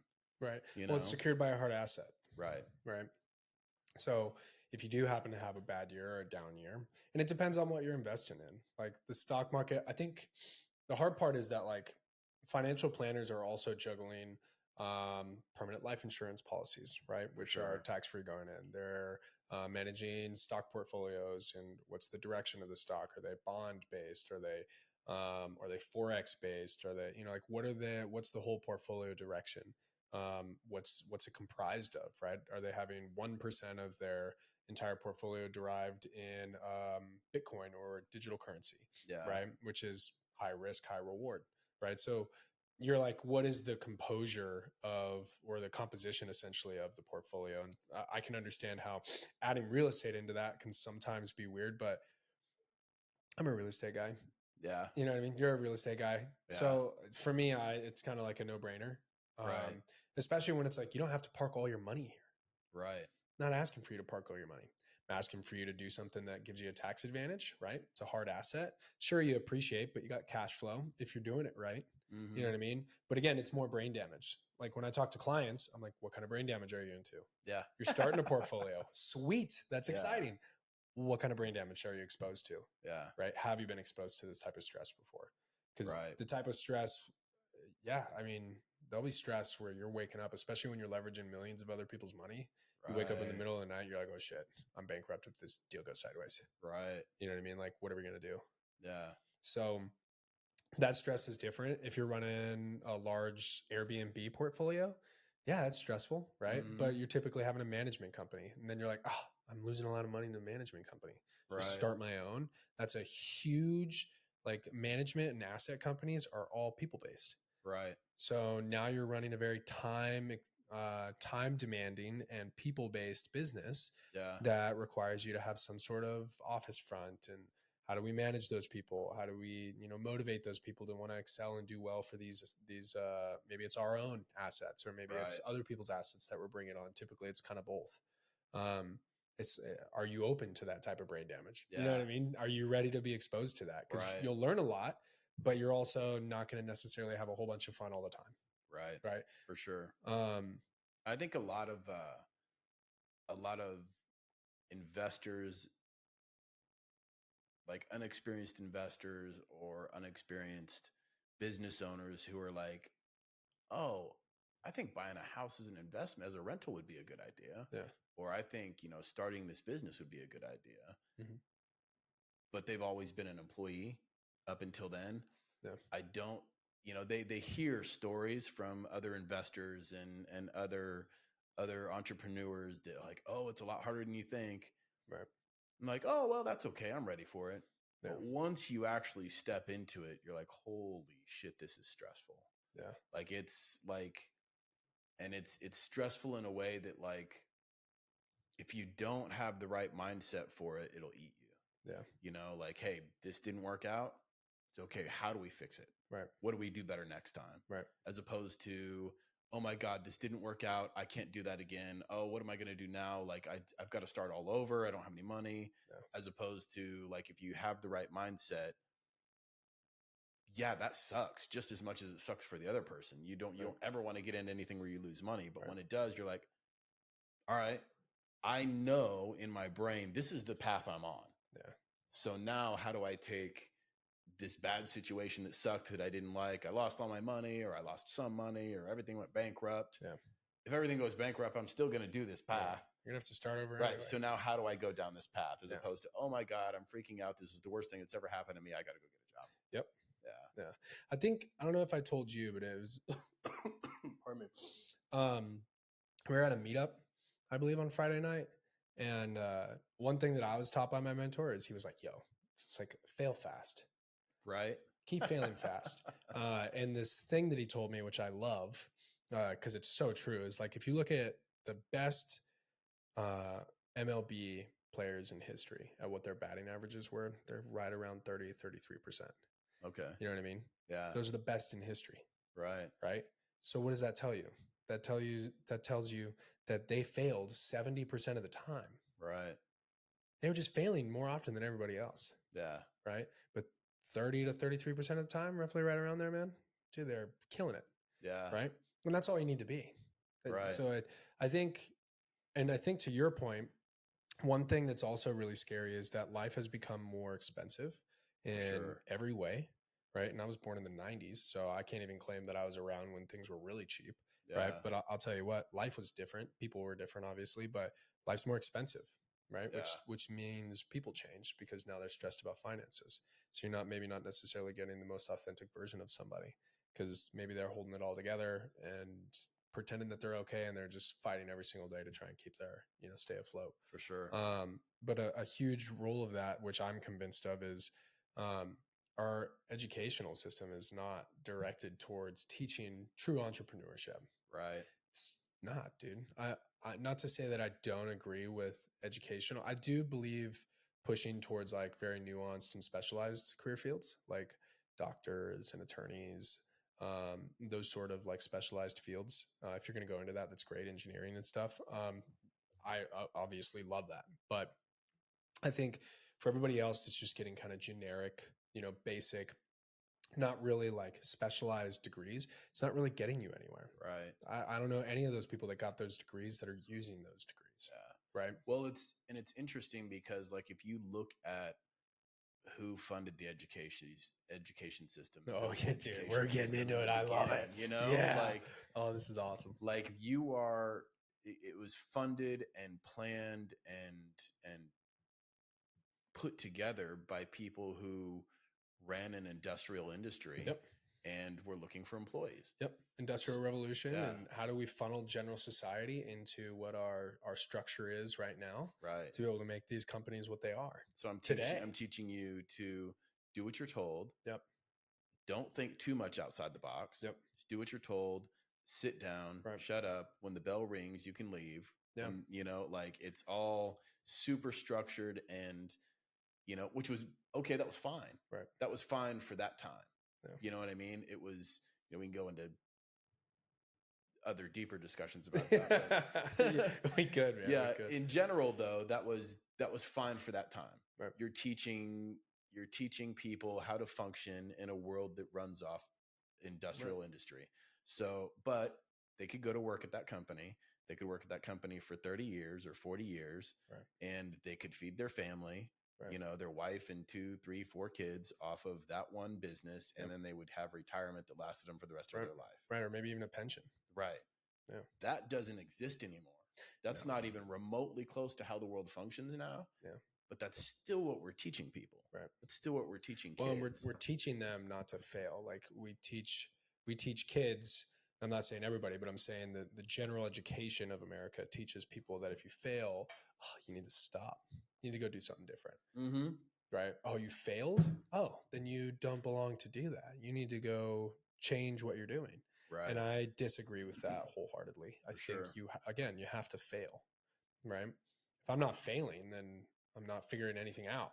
Right. Right. I get worried when I see people that have nothing but a success story. Yeah. And I'm all like, dude, either you're lying, right? Right, is my first thought, or second, you haven't been kicked in the nuts yet, right? And when you do, if you're getting that high and you haven't been kicked in the nuts yet, I'm like, oh, dude, it's coming, and I don't know what it is. You know what I mean? Yeah. So yeah, our whole society is based around if you fail once, don't try. Yeah. Don't try. Just change. Yeah. Do something different. Then this isn't for you. Do something different. Yeah. And I'm all for pivoting. Right. That's the beauty of life is you can change and pivot whenever you want to, but I'm not a firm believer of like, if you're failing at what you're doing, just change it now because you failed once. Well, I think there's a difference between pivoting and quitting. Usually I think what you're taught is you're doing this thing. You're not a very good soccer player. Quit playing soccer and go It's not, I don't know if change is the right word, because I feel like they teach you to quit what you're doing and do something else, as opposed to pivoting. You know what I mean? Like, I'm playing soccer. Well, I'm not very good at dribbling. Maybe I'm a goalkeeper. Yeah. You know what I mean? Or, well, I'm a fast runner, but I'm just not, soccer's not my thing, and I'm not doing very well at soccer in a way that I'm really contributing to the team. Well, maybe you do track, or maybe you do basketball, or you know what I mean? But like, don't quit sports. Right. Find out why aren't you good at this sport, and what about this sport are you good at? Right. Well, let's take that thing and pivot it to something else, because that's the thing you excel at and you're good at. Yeah. And look at Jordan. Jordan, got cut from his high school basketball team. Right. He's the greatest basketball player in the history of the world. But what he did is he just doubled down. Yep. He doubled down and he practiced harder and harder. It's a catalyst moment. Yeah. And all the greatest players on the planet practiced more than everybody else. And you got other players who are phenomenal, like basketball players. They've got raw talent, and then they go out and they're average to pretty good basketball players, because they don't ever practice. They don't ever try to get better, even though they've got raw talent. That's what's getting them there. But they could be maybe Michael Jordan if they put some effort behind what they do. Right.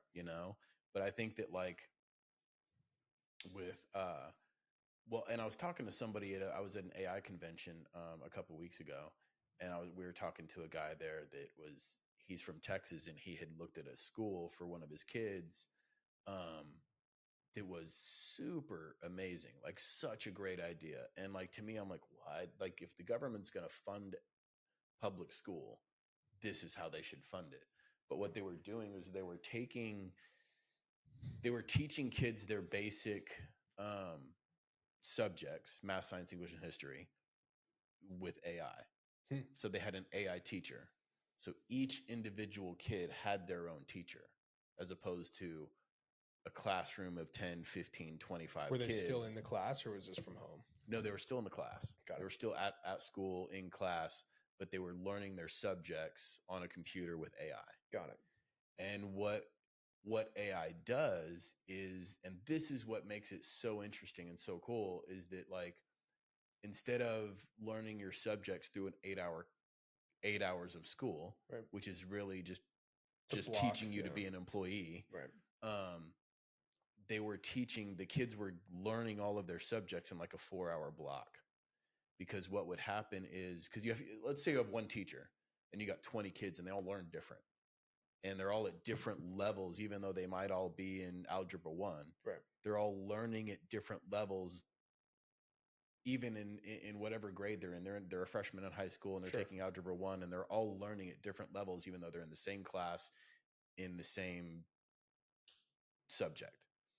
Because one's better at it, one's not as good at it, anything like that, but they're all being taught by one teacher, who's teaching them all generally the same way. So with AI, what happens is you might be really good at algebra, and I might not be really good at algebra, but we're in the same class and we're in the same subject. Okay. And we're both freshmen in the same subject, and we're both being taught by the same teacher. But I'm not getting it. You're getting it because you're good at it, and you're picking it up, and what she's teaching you makes sense. You're good. Well, it takes you just a little bit longer. Right. What the AI does is the AI recognizes your skill level at that subject, and then it starts teaching you differently based off of your skill level, and it starts pushing your boundaries. Whereas with me, the AI recognizes that I'm not catching it. Right. So what it'll do is it will change how it's teaching me. So your learning pattern changes. Right. And if that doesn't work, it'll turn around and it'll try something different to teach me, so that I'll be like, oh, that's what you're saying. Yeah. And then it'll accelerate from there.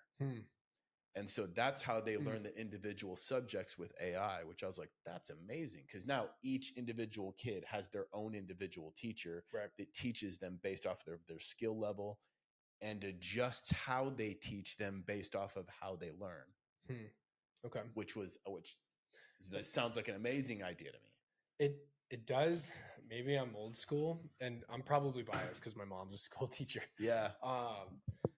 I like the idea, but here's my pushback on that. Just real quick, so I can finish that. Yeah. what else they did in that same school was Mhm. they compacted the subjects into a shorter period of time. Okay. The second half of the day, they're teaching them entrepreneurship.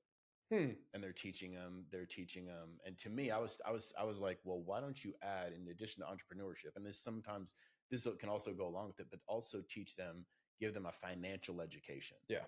Yeah. In addition to entrepreneurship. But these kids were learning to start businesses. Yeah. And they were starting their own businesses together Cool. or on their own in the second half of the day. That's cool. Is what they were doing in addition to being taught their subjects. But what the argument is that they're able to do that because AI is teaching the kids. Right. And so they can compact it down into a smaller. Is AI still teaching the entrepreneurship classes?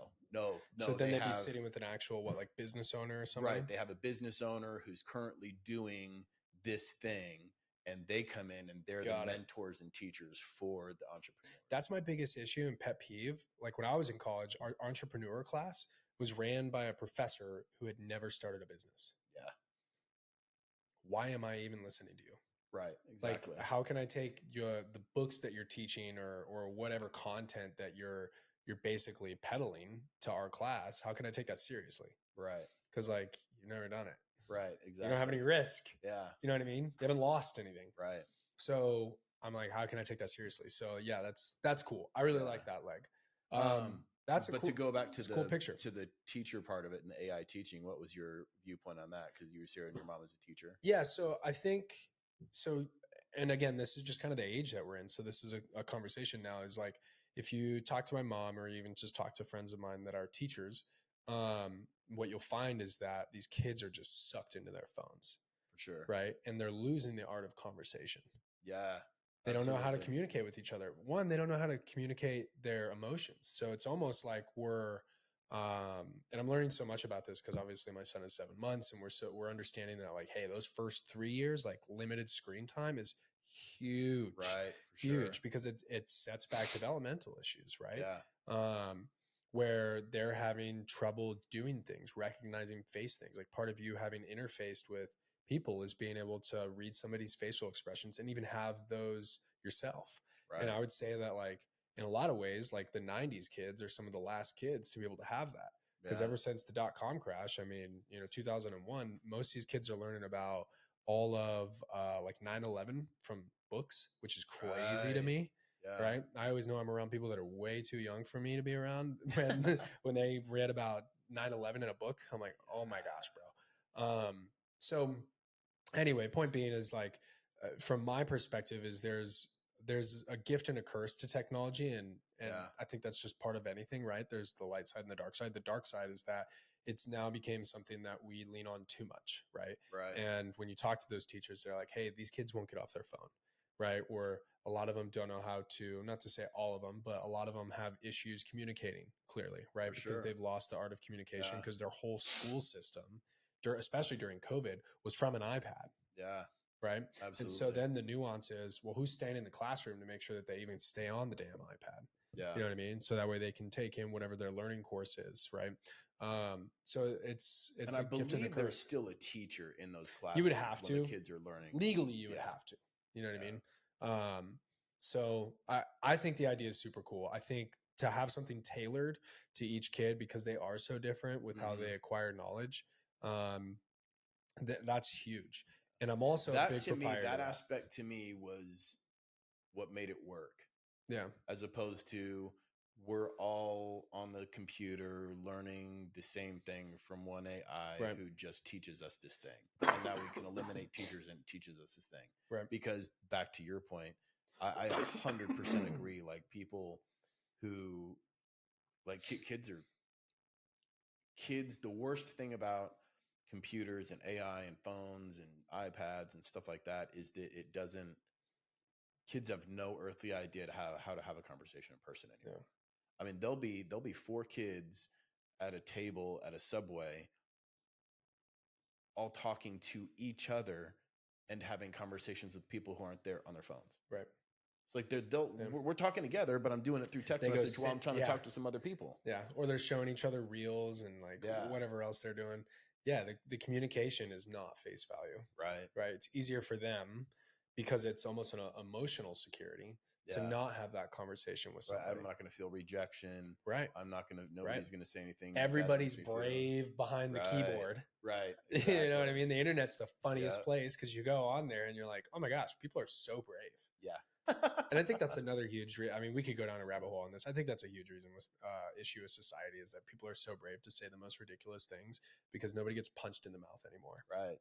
I think Jordan Peterson even said that too one time. He was talking about that. He's like, that's part of learning how to function in society is that, especially with men, is men, you will regulate what you say or how you say it, at least. You know what I mean? Maybe not necessarily what you say, but how you say it to another person, because that person might punch you in the face. Right. You know what I mean? Or they might slap you or something like that. You know what I mean? Like you learn how to interact with somebody else because you messed up one time when you were 5 or 8 and said something the wrong way to one of your classmates and they punched you in the face. Yeah. And you got into a fight. You know what I mean? Yeah. And with guys get in fights and then they like go hang out afterwards. Exactly. You know what I mean? It's the funniest thing. Yeah. But like, people don't do that anymore. This generation doesn't do that anymore. These kids now, everything's all on a phone. Yeah. You know, so they lose that interaction. And it was funny when I got out of prison and I started trying to date again. Like, I've always been like, I'll just walk up to you and say, hello, what's your name? I think you're good looking. You know, can I take you out? Here's my number. Can I have your number? Whatever.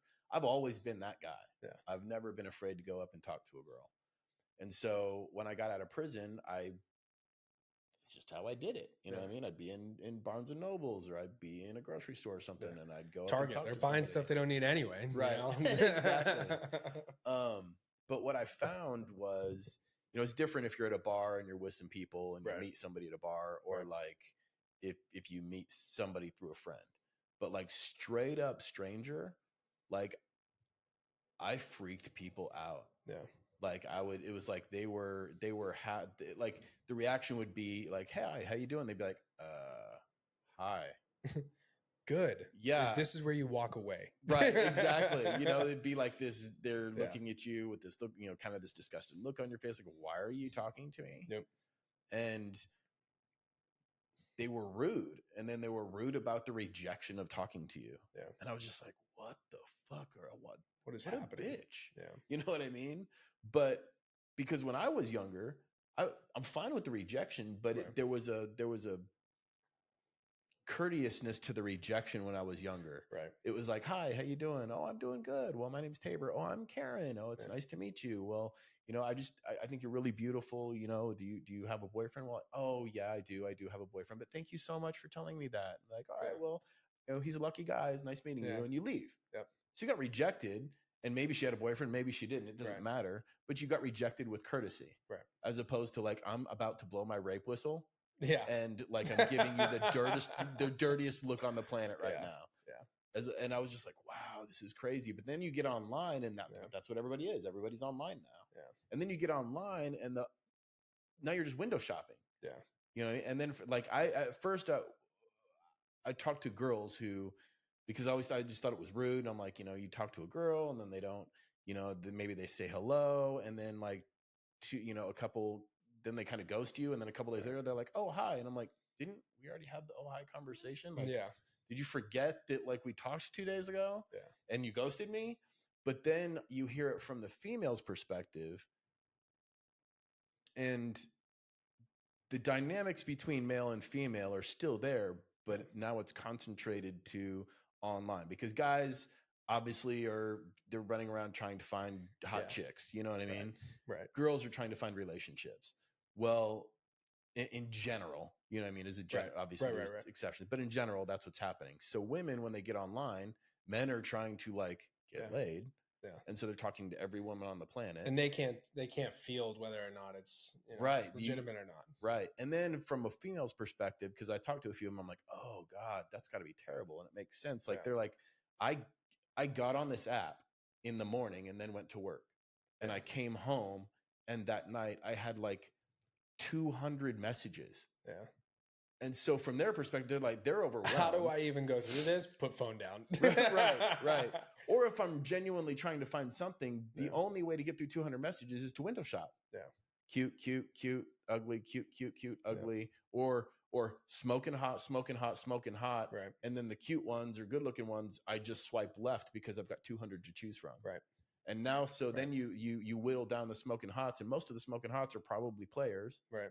And so then you get down to like 5 out of 200, which took you 2 days. Yeah. And you're trying to talk to them, and then you forget who you talked to. Yeah. And then once you decide to give somebody your phone number, out of the 3 people you gave your phone number to, out of the 200 you whittled down, 2 of them send you dick pics. Oh my God. You know what I mean? So you're like, oh my God. So I totally forgot that guys actually have the audacity to do that. yeah. That's crazy. Yeah. So I've had conversations with women who this is how they explain their experience on the other end. And so it gives me a little more compassion from my side of it, because I think everybody's just being an asshole. Yeah. And it's really not. They're just trying to filter through this overwhelming barrage of like maleness. Dick pic. Like, right. Oh God. Like, exactly. Oh God, please be normal. Yeah. But now this is how people meet now.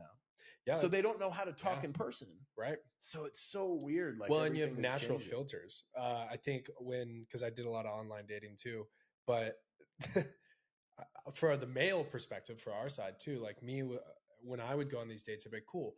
Obviously physically into her, right? Right. Otherwise we wouldn't be here. Right. Exactly. But I'm like, is there substance?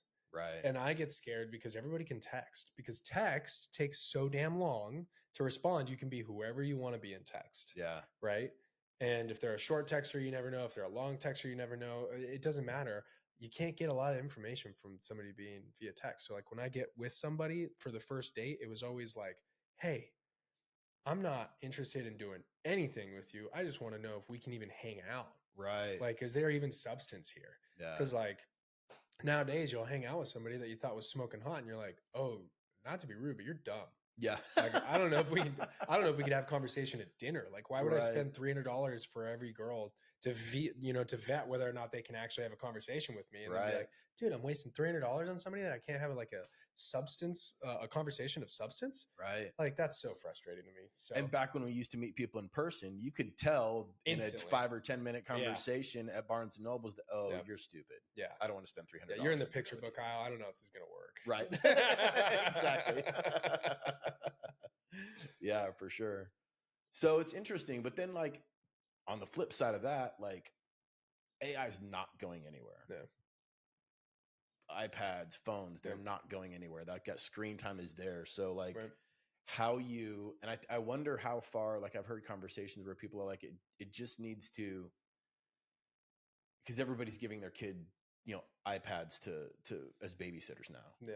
A large portion of people. Right. Yeah. I say everybody, I'm generalizing, but like that's, and I heard somebody on a podcast and they were like, it's got to get to the point where society at some point all by itself. Cause right now you hear about it and you hear people talk about screen time bad, but my kid's crying.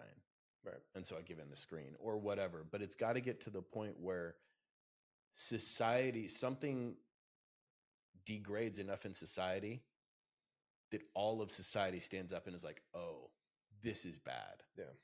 And so like, and it's not there yet. No. And so to ask another, to add to that, do you think that people will ever get to the point, no matter how bad it gets, with AI and automated information in front of you, do you think that they'll ever push back and rise up to push back on it, right? Because the exchange there is, do we think that the general public still is brave enough to push back and demand something? Or is it fabricated towards creating some sort of geopolitical push on either side that fabricates the movement? Because that's the hard part, is like, oh, when you got and talk to people in the real world, of course, everybody's almost on the same page. You're like, what the we all agree. Right. You know what I mean? That's why I can't ever take anything at face value that you're like getting any basis of news from. Right. Unless it's unbiased. And even there, that's hard. Right. Because now information, you can't control the internet, and the government knows that. Right. So how do you even have any sort of influence? Well, you have to flood it with misinformation. Right. So the hard part for me is that, like, I want to believe, because I know when we talk to people in the real world, mostly everybody kind of agrees. Of course, we're a little eclectic in different ways, and that's just Yeah. people, right? Like, you never talk to anybody who's like, oh no, screen time's fine. I love screen time. I think it's going to be fine for my kid. Yeah. I've never talked to anybody who not said a that. single human being has ever said those words to me, right? Right. Especially if they have kids Yeah. or even thought about kids. It's always, no, we're not going to have screen time. Like ours was, pardon me, I'm getting over this like cold that I had like 3 weeks ago.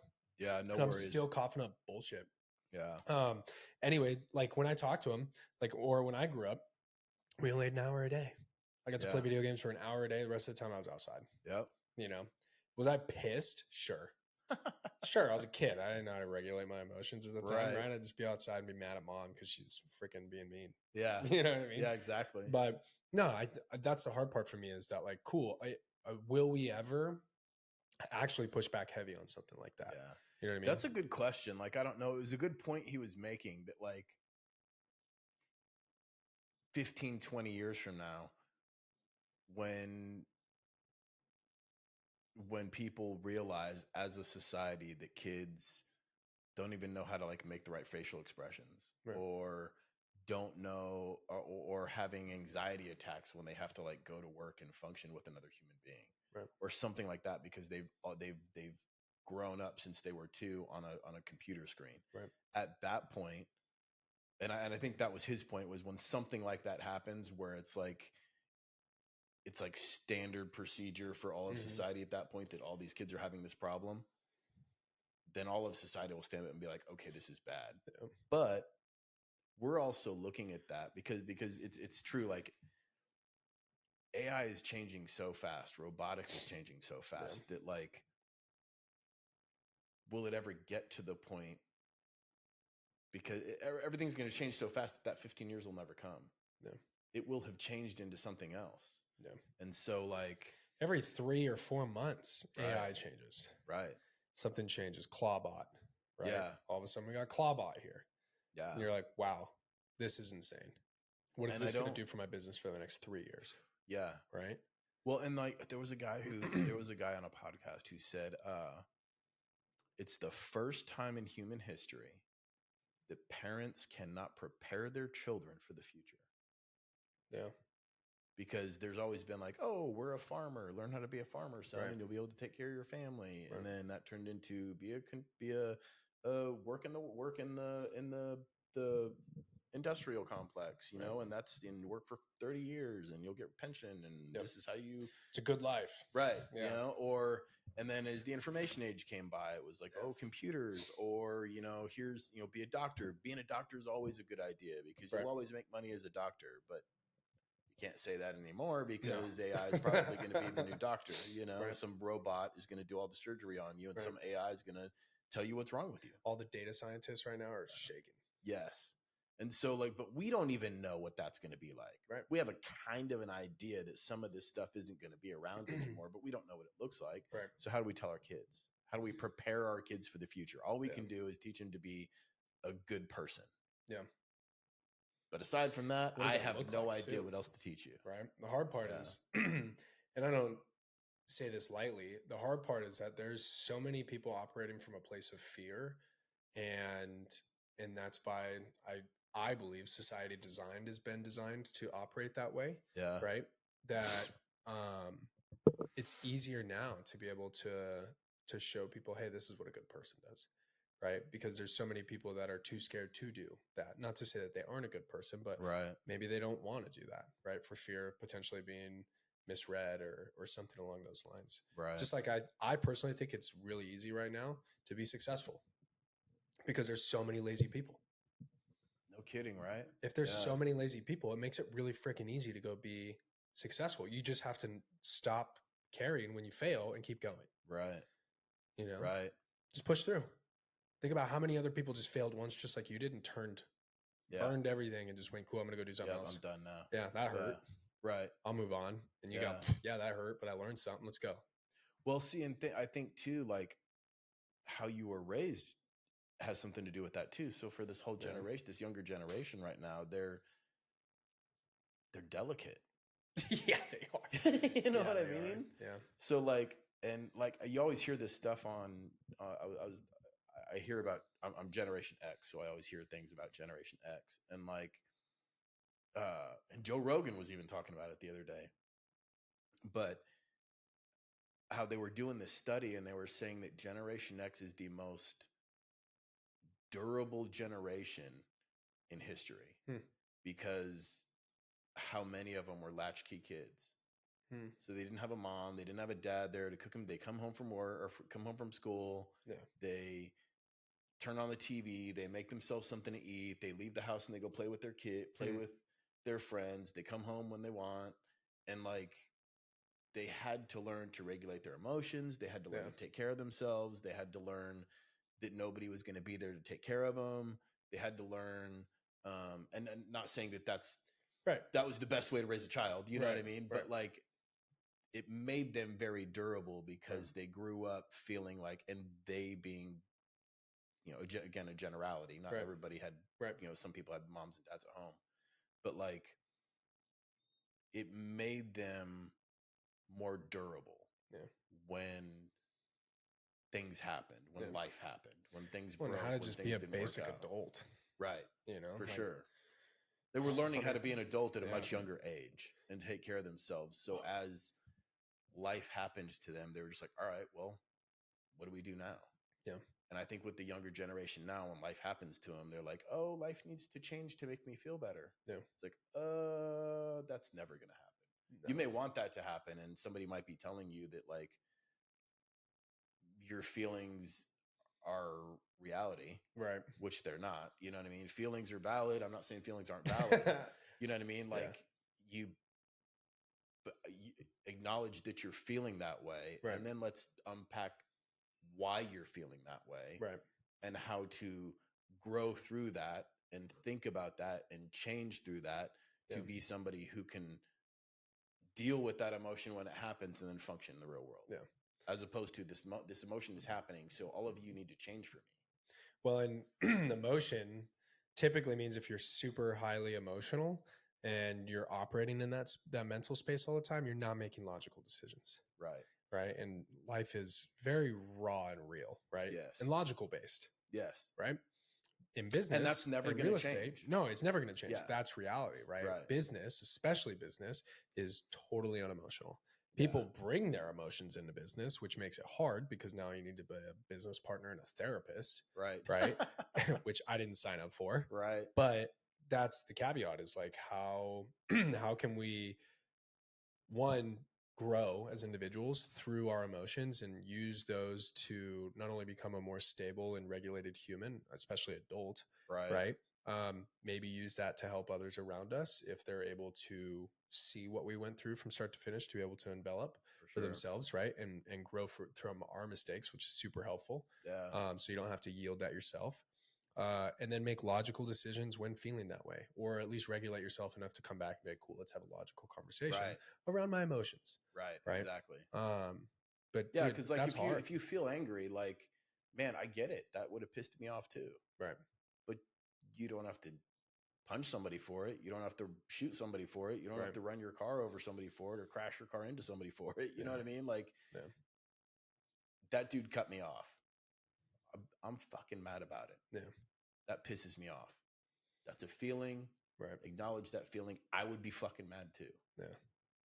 You don't need to run them off the road and drag them out of the car and get to a fight with them about it. Like that's where the emotions are not real. Where's the escalation going to take me that this is no longer worth it? Right. Exactly. Yeah. Exactly. Or even on not on that level, but like sometimes because of things that because of whatever we've gone through as children, where we, you know, like I said earlier, everybody needs counseling. So like maybe you say something to me and I react to it. I'm very reactive. And then I'm like, well, you said this or that about me. And you're like, no, I didn't. That's not what I meant. Yeah. I said this, and this is what I meant by it. Yeah. But how I took it might be totally different because of my emotions from childhood or whatever. I was very reactive to it. So I can just run around my whole life and be reactive to everything all these people say to me. Or I can be like, all right, I keep getting told by these people that's not what I meant. I was saying this and you took it the wrong way. I'm sorry, you took it the wrong way, and I'll try to rephrase it better next time, but that's not what I meant. Yeah. So at what point do I realize that there's something in me I need to explore and be like, okay, like I keep getting angry every time somebody talks to me. Yeah. So obviously that's a problem with me I need to learn about. Right. So let me go talk to somebody, be like, yeah, everything somebody says to me pisses me off. Right. Because they'll say a thing to me. I'm like, oh, you meant this? Be like, no, I didn't mean that. Like, why? How did you get that out of what I said? But I took what you said and I made a whole nother story in my brain because of some whatever trauma or how I was raised or whatever. That doesn't mean that how I feel is reality. Yeah. Because my feelings are lying to me about what you said to me. Yeah, your perception is different than what is. Yes, 100%. And I think that this generation now, the younger generation now, nobody's telling them that that's not how it is. Right. Everybody's telling them, oh, you feel that way? Acknowledge those feelings and then live there. Yeah. As opposed to acknowledging those feelings They're being coddled. and then and then exploring what a better way to deal with those are. Yeah. It's just live there. Yeah. Yeah. 100% being coddled. If you can raise your kids, I'm a firm believer of this. If you can raise your kids like it's the 80s or 90s. Yeah. It's good. It's good. I Not agree. to say that like there weren't some shenanigans going down in the 80s. Oh, and yeah, 90s, for sure. Right? There absolutely were. Yeah. I just think if you can raise them with the simplicity, because it was such a simple time. Right. You know, phones were still bricks. Yes. Well, and then like, and even being raised as a kid, then like, you know, you go out and you play with your friends outside. Ride the bike down, right? Meet up with the boys after school. Yeah, you wreck your bike and mom and dad aren't there. You wreck your bike with your buddies and you don't want to be embarrassed in front of your buddies. So you're like, no, it's cool. It's cool. And they're like, oh, that would be a cool scar, bro. Yeah. You know, and you learn to like roll with the punches in real life because you're having to do it in real time. Yeah. You gotta go? No, I just have people calling me. So hang on a second. But like 100%. And that's what the 80s and 90s did for sure. Yeah. Yeah. Yeah. You know, go out and play football with the guys and some, you know, again, you know, especially with guys, you know, somebody tackles you too hard and you get mad about it and now you get into a fight and then the other guys break it up. They're like, no, it's cool. It's cool. And all the 5-10 guys all work it out together and then they're all buddies. All right, back to it. Yeah. Exactly. Back to it. We're playing ball. Right. Exactly. Yeah. That's definitely something that I don't think this generation has. It's scary. No, I don't think they have. It's unfortunate. I wish they did. Yeah. I wish they did get to experience it. But the only way that they'll be able to experience it is through the opportunities that we would be able to, you know, offer them. Right, for sure. And that's where being a parent, I think now is one of the hardest jobs. Yeah. Yeah, especially in this day and age. It's hard, man. Yeah. It's hard, especially because like since I've become a dad, it is, and this sounds kind of conceited, but I've never really been stressed. Mm-hmm. Like I've been in high stress moments and I've felt stress for sure. But I've never felt like overwhelmed with stress. You know what I mean? And like, oh my gosh, I got to do all these things. Yeah. Right. I've always just been like, cool. I'll get it. Here's my order. You know what I mean? Let me think through it. Right. And do it. As soon as you have a kid, I'm like, oh my God, bro, I'm stressed. You know what I mean? I'm getting pulled in so many different directions and like anxious. And a lot of it stems around the idea that you can't control a majority of anything. Right. And I've always been super comfortable with that idea until you had a kid in play. Right. For sure. You know, and then you're like, oh, this is different. Yeah. Now I've got to learn how to live with this. Yeah, for sure. You know? So yeah, it's been a fun experience, man. Yeah. Yeah. I never had a kid, man. And I've been the oldest of 5. I can cook, clean clothes, change diapers. You basically did, you know? Yeah. I basically did. And I got a nephew right now but it'll never be the same as it being my kid. Yeah. You know what I mean? Right. Like my stress about, you know, what my nephew's going to have to deal with or not know how to live in a world that has AI. And like, I think about that and I wonder and I worry a little bit, but it's not really my job. Yeah. You know what I mean? It's his parents' job and they're what they have to actually worry about. Right. You know, I can wonder about it. Right. They have to worry about it. Well, and it's biological, you know, once you have that kid, it naturally comes to you. Yeah. You know what I mean? Obviously immediate family is concerned or stressed at some point, right? During the whole life cycle, but it's your kid, man. Right. You know what I mean? You feel responsible for one, preparing them. And isn't that like the saddest but most like beautiful thing about, at least from my perspective of parenting, is you're you're raising a kid to survive without you. And Yeah. that's the saddest thing. But Yeah. it's also the most empowering thing, that you're like, hey, I'm not going to be here forever. Yeah. And I'm going to teach you how to be, at least, you know, to the best of my ability. I'm going to teach you everything you need to know. Yeah, for sure. Right. And then life is going to do its job on you. Yeah. And I'm going to be there when you're old enough to start making these decisions for yourself. We're just basically going to be friends. Yeah. One of the coolest things I've ever heard from a podcast, I can't remember who it was, but they basically said, like, I'm not raising my kids to be friends with them now. I'm raising my kids to be friends with them later. Yeah. That's great, man. And I That's was like, cool. that's super cool, Yeah. right? Because I think about my relationship with my parents, and I'm glad that they chose to operate in a similar fashion. You know, Yeah. it doesn't mean you can't be friends and be cool with your parents growing up, but just know that they're your parents. And then once you hit that age, dude, you are responsible for yourself. Of course, we're always going to feel like we're responsible for our kids. Yeah. You know what I mean? But at a certain point, we're not. Well, and if you're if you're your kid's friend when they're young, they don't learn. Yeah. They don't learn their boundaries. Right. They become that spoiled kid. They become Yeah. that bully. They become the one who demands everything on that they want because it's always been given to them. Right. You know, so like you have to be the guide. You have to be the barometer. You have to be the one who says no. You Yeah. have to be the one who says you're not allowed to do this thing. Yeah. And you should do this thing instead. So Right. that when that kid does get old enough, that it starts making its own decisions. It makes the good decisions, and then you can become friends once you're older. Yeah. Yeah. Yeah. And teach them to get into real estate. Yeah, exactly. You know, seriously. Well, and that's the other thing about AI too, is that like I was listening to somebody else somewhere, and they were talking about like ways to set yourself up for security as AI grows. And one of the big things was real estate. Yeah. Because it's a physical asset that It's a doesn't hard go asset. away, right? Yeah. If you can build something in real estate that produces money Right. without you having to be there, Right. that's the biggest buffer against AI. Yeah. Yeah. Yeah. Something physical, tangible. I think it's great being an entrepreneur and learning and how to do all these things. But if you can work with hard assets or have a career field that you can leverage that works in that isn't AI is going to immediately take over, Right. you're good. At least for now, you know what I mean? Yeah. Until it somehow finds its way to whittle into your industry, which I think eventually it will touch everything. I think it will right? too. And that, I mean, we're watching it, have been watching the middle class just erode in front of our eyes at a rapid rate, not even slowly. Yeah. You know, like the gap between like wealth and unwealthy is growing every day, For sure. every hour. Yeah. So yeah, I think real estate's a nice tangible at the very least, right? From a simplistic standpoint, if you can own just a single family home, then that's the only home you own in your entire lifetime. Maybe you own two more, right? But you leverage that one asset that you went and bought, and then you take the equity and the appreciation that you got whenever it is that you exit that, and you roll it into the next one and maybe keep $100,000. Right. Cool. You know what I mean? Now you made it worth your while.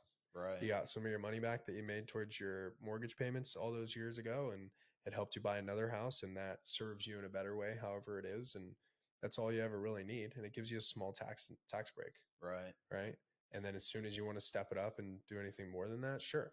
Is there more headaches, more brain damage? Of course there is, but it's also more reward, and that's why people love it, right? For sure. And again, there's more tax incentives. So it's how much risk do you want to expose yourself to? And I think part of our society today, to like what we had talked about earlier, is we don't want to take risk because that means there's a risk of failure, and our society ingrains us to not push forward through failure.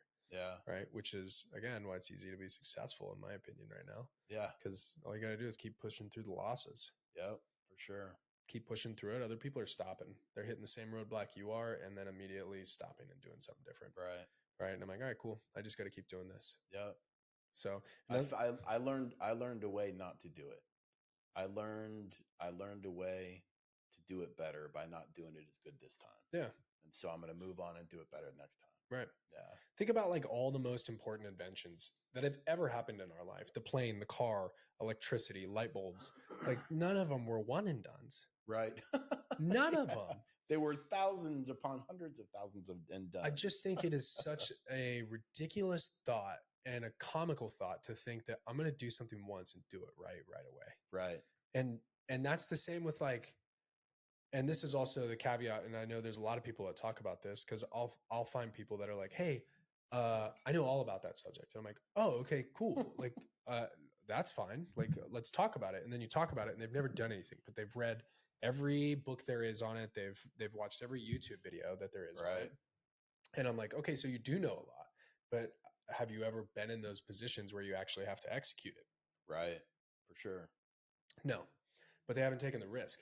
Kind of like, hang on.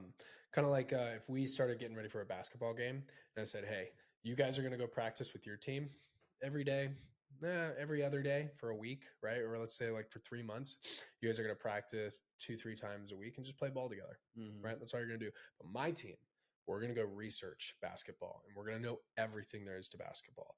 We're going to understand all the rules, all the nuances. We're going to know basketball so much more than you. And when we show up to go play that game, you're going to whoop our ass because you've been playing it. You've been doing it, right?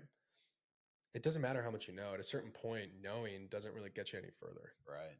You For know? sure. Just having exposure and the experience of going and trying and failing. Yeah. You know what I mean? That's huge. Yeah, absolutely. Absolutely. Yeah, it's and it takes a certain mindset to step into something knowing you're going to make bad decisions and you're going to lose along the way. Yeah. You know? Like, and the thing is, like, nobody who's successful stops losing. Right. Like, you know, Pace is insanely successful at what he does. He's lost $1 million in deals before. Oh yeah. I was talking to somebody the other day that was was talking about one of his fix and flips, and they're like, he's probably going to lose $60,000 on this fix and flip. Yeah. And he's Pace Morby, right? Who started out flipping houses, right? And flips houses all year long and is extremely successful at it. Yeah. He's probably going to lose $60,000 on this one flip. Yeah. Like that's just part of what happens. Mm-hmm. You never get to the point where you know all the answers to the point that there's no risk. Right. That's all, you know, the whole engineer thing. You know what I mean? Like engineers always want to pick everything apart so they can take away all the risk. It's impossible. Yeah. There's always something that's going to happen that you don't see. Yeah. Yeah. Yeah. And I think to go back to like real estate and multifamily, when we're looking at development projects or even just any opportunity for that matter, we're trying to poke holes in it. Yeah. Like right away, I'm trying to poke holes in it. I'm trying to see where is this going to bleed money? Yeah. Where's this going to bleed material? What's the issue? You know, where's the problem with this? And the faster you can find those holes and the more that you can provide solutions for those and then put together your pro forma or your overall, like, hey, here's our build.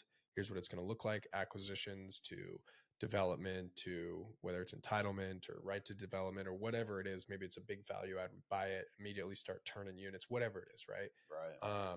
Here's where our holes are. Here's where we're going to get kicked in the nuts. At least what we think right now. Right. Probably going to get kicked in the nuts somewhere. Might even be right here. And we're planning for it. Right. But the faster you can poke holes in it and then shore up solutions for it, it's also easier to raise capital. Yeah. Right. Sure. Because now you're going over risk. And risk assessment, I think, is the biggest thing about underwriting. Yeah. The faster anybody can make an Excel spreadsheet look good. Right. It is super easy to make an Excel spreadsheet look good. Yeah. You know, what's really hard is that the whole thing about real estate deals with people. Right. And the hardest thing about business in general, real estate or anything else, is people. Yeah. Right. Tenants have to live in that home. Right. Yeah. Which means that number that you have right there that represents that family living in that unit, they have to actually get into that unit. Right. Which means we're still a big fat zero until you have that lease up phase or whatever phase it is to get that unit occupied. Right. Right. And then they have to stay. They can't be late on their payments. Right. Yeah. Like now we're talking about feasibility for, you know, what's our risk versus them actually paying. How far are we behind? You know, there's so many factors of making an Excel spreadsheet look good versus when you get into real life, it's a challenge. Right. And I think that's the biggest thing with risk, right? Is hey, let me underwrite this knowing that there's a huge risk about it. Yeah. And not only that, but like even if you've done a phenomenal job at your job, and you build this thing and it's good and everything worked out good, and you planned for all these different things, and some of them happened, but you were ready for them and you took care of it. Then something like COVID happens. Yeah. Which you can't plan for. Yeah. There is nothing that you can plan for, but now like nobody's paying rent. You Yeah. know, so like there's always that too. Even if you're the best at what you do and you've built this thing and you've created this thing and everything went perfectly, or whatever didn't go perfectly, you were ready for and you took care of, and so now it's going and everything's good. Right. There's always there may be some totally outside factor, 2008, COVID, something that happens in the world that you weren't prepared for and you couldn't be prepared for, and you might lose money. Yeah. Well, and that's the cyclical life of any market: commercial market, residential market, stock market, right? Stock market's obviously always up, which is great. Most of the time, I think we've had, well, I don't know how many years, only 2 or 3 bad, active, true down years. Right. But you had the crash in the early 80s, right? Mm-hmm. You had the .com crash. You had 2008. You had COVID. Yep. So what's next? Right. Well, there's the rumor of the AI crash. Yeah. You know? Somebody's think about lose it. An AI. Think about all these data centers. I don't work directly with them, but I have friendships with and relationships with people that are doing some really cool things with data centers. Yeah. You know, but here's the issue that's being posed with data centers is they require a ridiculous amount of water. Okay. Right. Yeah. And what is the West Coast suffering for? Water. Yeah. And now you want to reallocate water sources when, like, specifically in the state of Arizona, we let the Saudis have an untapped amount of water towards Yuma for their fields of alfalfa and whatever else they grow. And they get 100% tax incentives to do that. And we let them harvest as much water as they want. Yeah. Right. But then we have the water pact for the Colorado River with all 7 states. Right. Right. So it's like, all right, where's all this water rights coming from? Right. Water is a huge, huge commodity. Yeah. So now we're talking about some cool data center stuff. Well, the power supply can't even we're having issues just being able to expand the power supply for the amount of people that are living there, right? Because we run on, not to say an old, but an old design of power. For sure. Right. Now you've got the use, and they're still pretty young, but they're really popular with a lot of the guys, is the small nuclear reactors, the mobile ones. Right. Well, we could use those. All right, cool. We still need water. Yeah. You got plasma reactors. So the whole grid turns right back around and goes, okay, cool. We have the AI coming, but like if we build all these data centers, right, where's the water coming from? Where's the power coming from? And then if they go down, how much of society does AI operate on or run or function that society yields no progress that day that it falls? Right. For sure. Are we that dependent on AI? Yeah. And I think that's a big scare too. It's like, all right, how dependent are we going to allow ourselves to become on AI? There's so many questions with There's so many cool things that it can do. And that's the super sexy thing about AI. Yeah. Is, dude, we can go from running a 20-man team to a 1-man band. Right. And I can replace everything and just be a 1-man show and probably increase profit. Right. Wildly, right? Yeah. Through AI. But then the downside is, okay, where'd those other 19 people go? Right. Is the government having to pick up on that? Were they W-2'd? If they're W-2'd, then now you're going to have to pay part of their unemployment versus the government. So both of you guys are going to share that. Right. I don't know if you knew that or not. Yeah. So it's like, okay, if they go unemployment, what do we do there? Right. The government's yielding that. Yeah. Right. So I don't know. It's interesting. Man. It's going to be interesting to see how it goes, dude. Nobody knows how it's going to play out. I gotta go to the bathroom. Yeah, do your thing. All right. Yeah, with AI too, just finding the energy. Yeah, is the other problem too. Right. I didn't even think about the water though. Yeah, that makes sense. gotta cool it. Yeah. Right. And then the power. How are we supposed to supply that amount of constant draw of power? Right. in comparison to what we have right now.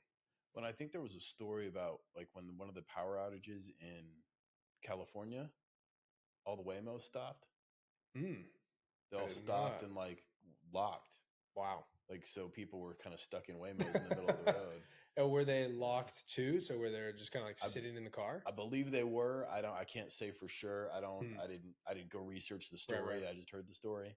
So I'm not sure, but I heard that they stopped and it was locked because Wow. the centers where their brain Yeah. had shut down. Wow. So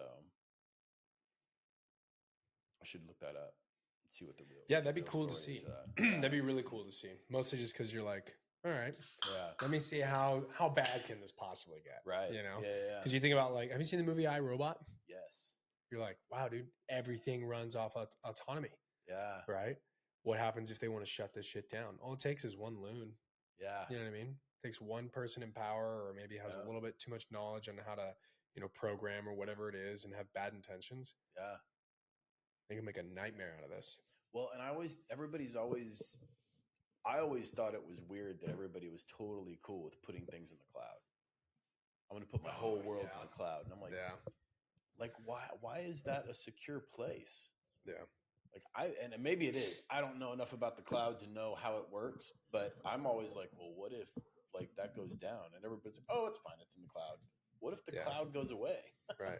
But I don't know. Maybe the cloud never goes away. What if the cloud goes away? But then also, I think my concern is like, and it always was at the beginning, is NSA has unspoken freedom to go through that data. Right. For sure. For the sake of national security. Yeah. Insert 2001. Yeah. Yeah, exactly. Exactly. So you're like, oh, okay. So we're just collecting data on the general public, right? Right. So that way we could create our profiles, which they have now, right? Yeah. Yeah. You've Exactly. lived that. Yeah. Right. They're like, dude, you don't match our script. Right. Right. This is not what we thought. So, yeah. Yeah, I'm always, I mean, what's really funny is I'll have some friends and they'll be like, oh no, dude, I don't want them to have all this data on me. And I'm like, brother, do you have Facebook? Yeah. You got Facebook? You got any social media account? Yeah. Got it. You have LinkedIn? Got it. They've already got you, dude. Yeah. They already got you. Did you go get a driver's license? Perfect. They got you. Yeah. I mean, they already got you, dude. Yeah. It's almost impossible without by design to not be on the grid. Right. You know? Yeah. Like unless you literally go live in the woods. Right. And like it's 18, 80. Yeah. You're on the grid. Right. Like you cannot get away from, if the government wants to find you, they will find you. Well, and at some point you have to step into some sort of stabilized civilization in today. Yeah. So it's, I mean, unless you live in the jungles of the Amazon, right? Or the deep jungles of Africa, pick a continent that has a massive rainforest, doesn't matter to me. Unless you're living with them, you have some sort of digital footprint at some point. Yeah. Right. Then after that, it's just how do we calculate or how do we accumulate data on you? Right. Right. How do we accumulate information on you at that point? And it's like I was listening to a guy talk about AI agents. Yeah. And he was like, man, he's like, I'm going to say this. He's like, and I'm probably going to do exactly what I'm telling you not to do in the next 6 months. He's like, he's like, I'll tell you, I remember when they, were doing the fingerprint on the phone. Yeah. I will never, ever do the fingerprint. I will never do my face on the phone to unlock my phone. Like ever. I don't want them to have, but they're going to have, I'm going to give them my fingerprint and my face. My biometrics. Yeah. He's like, for free. Right. He's like, now I use face to open my phone. Yep. He's like, I remember being like really freaked out about it. iPhones almost require you to do it. Yeah. It's like how almost every iPhone user I know uses their phone. Yeah. I know that my Samsung asks for it all the time, and I'm like, still the old fashioned password. Yeah. Yeah. I do the face now too, just out of convenience. Cause I'm like, oh man, I don't want to put my password in every time. Right. And that's how they get you. Yeah. I got to put I got to get into these three different apps to do this thing that I'm trying to do in a hurry. And I got to put my password into all three of these different apps. Especially in banking. Oh my God. With your banking apps, they're like, hey, just show us your face. Yeah. Just show us your face. Scan your fingerprint. Yeah. And you're good. Yep. We'll just make this real easy. Yeah. Otherwise, we're going to do a password to your email. You got to go to your email, pull your password out of your email, insert the password here. Then we have 3 stationary questions that you pre-designed when you set up your account. Let's go through those. Perfect. It sounds like you check. Right. So, okay, I'll just give my face. Yeah. Yeah. And then but his thing was with agents. He's like, I am not fucking with agents. He's like, what? I'm like, I'm going to give him my bank account information. I'm going to give them access to my bank account information. I'm going to give them access to my medical records. Right. I'm not doing that. Right. He's like, that sounds scary to me. Yeah. That sounds insane to give that information voluntarily to an AI. Yeah. I mean, it is. It might try to kill me later. What's interesting is in 2000 it was 2020 or maybe the beginning of 2021. I can't remember specifically. We were at a large mortgage, for some of the top producers and stuff. They're doing essentially like a getaway trip for us to Napa Valley. And we all got to, have cool speakers, like CEO of Rocket and everything was there. Guest speakers that were, all successful business people. Right. Anyway, we were there, and the big topic then was AI, right? Yeah. Was how is AI going to use these assistants and these agents? Yeah. And Rocket was already like, dude, we're already at the point with AI that we could custom make an AI agent without even thinking about it. If you were to call us, we would already have a profile on you from other free data that we've sourced from other uses that you filled out. And we would literally build a voice that you would say yes to. And it's customized. Every time you call in, it would be your voice. It would be different than you and I. If you were to call in, you'd get a different voice because of your digital footprint data. Wow. Yeah. So, it would make you feel comfortable. They're like, they're like, obviously it's a data science, right? So how is the emotion of, such voice playing to this person? And, they use all this screen time on social media and all this sort of data, right? Wow. To cultivate something that you would easily talk to. And relate to and feel comfortable with. In 2000, like 2020, 2021, this is what they were telling us about is already happening in the industry and is happening right now. And then it'll just be common in the next few years. And you think about where we're at now, right? Yeah, it's so crazy, man. Dude, you look at the AI agents that are all over social media. Like you have AI videos now. We sat through, to even piggyback on this, we sat through a meeting with the Attorney General of Utah. When we were putting together, it was a project a couple of years ago on the lending side, and we were sitting there with a few other large brokerages and stuff, and we were talking with the Attorney General, and we're like, we're going over essentially risk management, right, and fraud that's been happening, and how we're essentially going to try and help prevent it through our own business practices. And the Attorney General was like, hey, here's one thing that we're noticing right now is that there's a lot of fraudulent AI pictures. People are making these and they're super believable. They're like, what we have no idea how to prepare for, because we don't even know how to design something to test for it, is how do we design something that figures out that this is a fake AI Zoom agent that isn't even real, that was programmed to be able to basically interface with us. Let's say that we're sellers and we've got an out-of-state buyer that's buying a large multifamily property, right? Yeah. And the whole video is Zoom on one side and the sellers don't know. Like, we don't know how to combat that. Think about the fraud that could go down inside of that. And think about where we're at now. It's sometimes almost impossible to tell what's AI and what's not AI with just social media videos. Yeah. Yeah. We, in that AI, convention we were at this week, me and my girlfriend went to this a couple weeks ago, or weekend before last.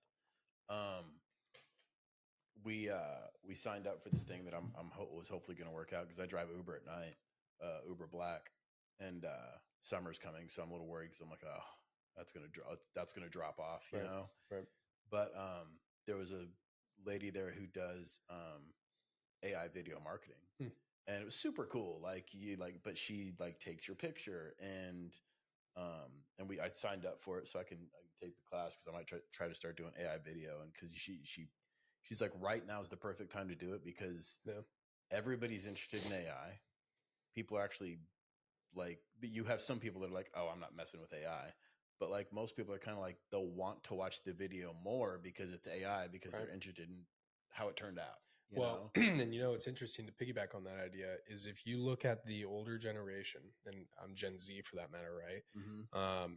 If you look at the older generations, they are more likely to sit and watch an AI video with some sort of storyline over it Mm-hmm. and just listen to it and do video after video after video. Wow. Facebook is notorious for that. Yeah. Pardon me, for whatever reason.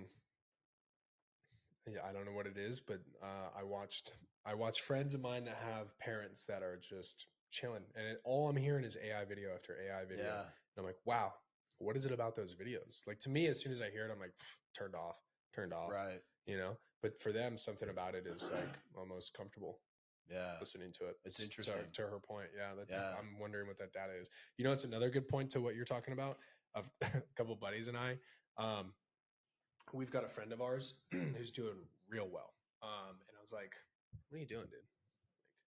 Like, I know that you started in real estate, but what are you doing? And he's like, oh yeah, I made an AI cam girl. Oh, I've heard about that. And I'm like, you made a what? Yeah. And he went, yeah, it's an AI cam girl. And I was like, what? Like, you're doing an AI, porn girl? And he's like, no, dude, we don't show anything like that. He's like, we do teases, right? Like, right. we're never getting full nude. But he's like, dude, I make like 30, 40K a month. Oh, man. And I'm like, and she's AI? And he's like, yeah, I mean, I probably put like, 10 hours of work into her a week. Really? Where, yeah. So he's got this suit that essentially he stands in front of the camera, right? And the suit is like the ones that you would see that would be on like essentially Hollywood sets. Yeah. Right. Where they have like the balls where they started making like avatars. So they have the sensors all over the face and stuff. Yeah. So he'd have not only the sensory movement kit, but then he'd have the face kit. And then he'd just go in and design an AI. And then he would input obviously all of the things that he needs. And then once he has all those movement patterns down, puts it into the AI. The AI takes the movement patterns and realizes it and makes it more human. Yeah. Right. And then puts image in and everything behind it and layers it and structures it. And boom. Wow. Now you have content. And he's like, once I'll work on that for a little bit and I'll just build content. And then you have content built up. So now you're like, cool, I've got 2 weeks worth of content. Boom, boom, boom, boom, boom. Next week, I'll build out the next couple of weeks of content. Boom, boom, boom. So you're just building this trail. And I've seen that on Instagram where they're like, oh, you can make money doing this. And then I chat GPT to chat GPT is like, well, there's a little more work into it than what they say. A lot more work into it. Yeah. A lot more work into it. Especially obviously again, like any project, right? Yeah. Getting the project off the ground is the most extensive amount of work that you're going to do over the course of the project is right at the beginning. Yeah. And ChatGPT said that too. If you have the time and you put the work into it, it will get to the point where it's easily manageable on a few hours. It's saturated, obviously, but here's the problem. It's super easy to get into still. Right. It's still young that even though it's saturated and becoming saturated, you can still get in there and still be able to do really well in it. Right. Especially if you stick with it and you push through it and you just go through those, that year of learning, that year of building. I'm sure it'll start to taper out. But yeah, he does. Yeah. He's making gross money, sometimes $200,000-$300,000 a month. Nice. I'm like, that's disgusting. That's disgusting. And then he gets to go do whatever he wants to do, right? As far as other investments. For sure. Right? Yeah. Yeah, that's what she was saying with the AI ads too, because she's like, I first started doing AI ads just to advertise myself. Yeah. She's like, but then people are like, oh, can you make me one? Oh, can you make me one? And she's like, so I started making AI ads for other people. And here's the thing, for a mattress company to do an advertisement, they have to hire a crew. They have to come in with their cameras. They have to shut down the store for a certain period of time or show up after hours to film. And they got to have the people there, or they got to pay actors. And it's going to cost them $20,000, $25,000 for a 30-second ad. Right.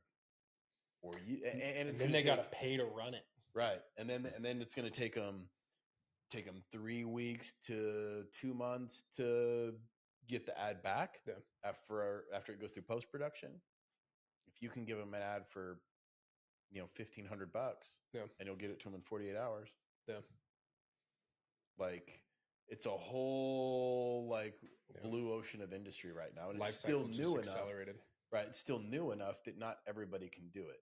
Yeah. Eventually to get to the point where one of the employees at the mattress company will just make an ad and give it to the employees, and they'll do it for their $25 an hour. Yeah. He's like, but right now, that's not the thing. And he's like, and then eventually when you get to the point where, and that's still quite a ways down the road for that to happen, but you can build a company that makes, she makes millions of dollars a year. Yeah. And just making AI ads. Yep. And now she's got a course, and she's like, now when people pay me to make AI ads, I'm like, well, I can't do it, but I can give it to my students. Yeah. So I'll give it to my students, and then she'll do like a live thing with her students, and she'll have 10 different students come up with an ad for this company, and whoever wins the ad gets paid, $1,000 or $1,500 for the ad, and then she gives it to the company. That's cool. Like it's anyway. So that's kind of I'm going to see how that goes. Yeah. You'll have to let me know how that goes. Yeah. That sounds like a really cool. It sounds like a really cool adventure. I really like AI in the ways I'm hoping that it I can can benefit. replace Uber with it. You should be able to. You should be able to at least do that, and then it also gives me more flexibility because Uber gives me flexibility over a regular job. Yeah. But this would give me flexibility over Uber Right. because I can be out of town. I can be wherever I want. I can do it on my computer. Yep. Like she said, she's like, I go on vacation all the time. Yeah. And I make ads from the beach. Yeah, exactly. Yeah. Yeah. But go ahead. What were you going to say? No, I was just going to say that's the beautiful thing of of AI and just in general working for yourself. Yeah. Is that you can work wherever you want to work. Yeah. As long as you're fully remote. Right. For sure. But AI is going to be a cool experience. Obviously, there's a dark side to it, but there's a dark side to everything. For sure. So I'm interested to see what the benefits are of it as it comes forward. Yeah. Especially as it obviously it injects itself into everything. Right. Because it is a gold mine for everybody right now. Yeah. And I've heard, I think Mark Cuban said, is it Mark Cuban? Who said it? I don't know. Somebody said that you're going to, well, I don't think Mark Cuban said this, but somebody said that AI is going to make more millionaires in the next 5 years than the entire internet made in the last 30 years. Yeah. I don't doubt that for a second. Yeah. And then you're not going to lose your job to AI. You're going to lose your job to somebody who's using AI. Yeah. Which I think is partially true. There's definitely going to be people who lose their job to AI, period. I think there will. I think anybody that's in the tech industry is highly at risk. Yeah. Highly at risk. I think when robotics and AI finally meet the point like iRobot, where they can function normally and they can move like we move and they have that fluidity. Right. Now I think it's taken everybody's job. Yeah. I think you'll see a majority. Well, and that's the big argument, right? Is that AI is not going to take over the construction boys' jobs, right? Like can't do HVAC. Yeah. Can't do electrical. I'm like, yet. Exactly. To your point, right? Wait till robotics get there. Yep. I mean, we're already in a crazy spot with robotics. Did you see Toyota just launched their new AI robot? No. They launched it at a basketball game this last week. Oh, really? Yeah, and it took its first shot, drained it. Oh man, it's crazy. Yeah. Right. Basketball shot. Yeah. I'm just like, it's not to say that we're getting away from that. I just actually saw I was in Houston for the last week, and this is another thing. I've got a company that does AV, audiovisual. Okay. So we set up large LED walls, audio equipment, essentially for conventions, expos, that sort of stuff. Yeah. And so those LED walls where it looks like it's giant. It's moving or something, like it's waterfall or something like that. Yeah, whatever you want to put on it. Content's up to you. Okay. But it's basically like a giant TV. I saw that the other day. You ever seen a concert that has a giant LED wall or screen behind it? Yeah. That's it. Okay. All right. That's it. So, my background was, long story short, my background was music. And so for me, it was an easy trip and fall into having a company like that because I understood the audio side. And then my buddy had been doing LED work for a decade. And he was like, dude, you got to do this. I'll be honest with you. I was in Houston for free. I got flown out there. They paid for everything while I was there. Yeah. Plus a day rate. I made like $8,000 just to hang out in Houston and manage a couple of LED walls that I built. Right. Oh, nice. And it was an NRA show. And the point being, really? Right. Yeah. Nice. Yeah. So not only do I get to be autistically so happy because I'm around guns. Right. Right. So I'm just thrilled the whole time. Just totally nerding out with these guys. But robotics is such a big thing, right? Like now you've got robot dogs that are used on SWAT teams and military units that are being used as first barrier to entry vehicles, right? That are equipped with the craziest stuff that you can imagine, right? Yeah. Depending on how they want to load out for the mission. But that's the first walk-in. And then even think about where drones are at right now, Yeah. right? Think about how warfare just changed on drones alone. Think about Yeah. Ukraine. For Warfare sure. is literally different now because Yeah. of that. And all of that is based on how AI and drone warfare and just drones in general, how tech is accelerating so fast, is it's changing every other aspect of life. Yeah. And it's wild to watch. You know what Moore's law is? Mm-hmm. And that the AI conference they were talking about it, and they're like, I think Moore's law says that technology doubles every like 18 to 24 months. Yep. And they were saying AI is just blowing that out of the water. Yeah, it's like 100x every time. Yeah. The only bottleneck right now is how do we get larger data centers faster for it to accumulate knowledge? Yeah. Because AI is only as good as the bumpers that you put it in. Right. Right.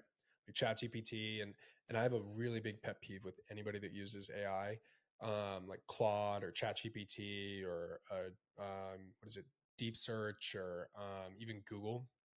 Gemini, They're Grok. Gemini, or Grok.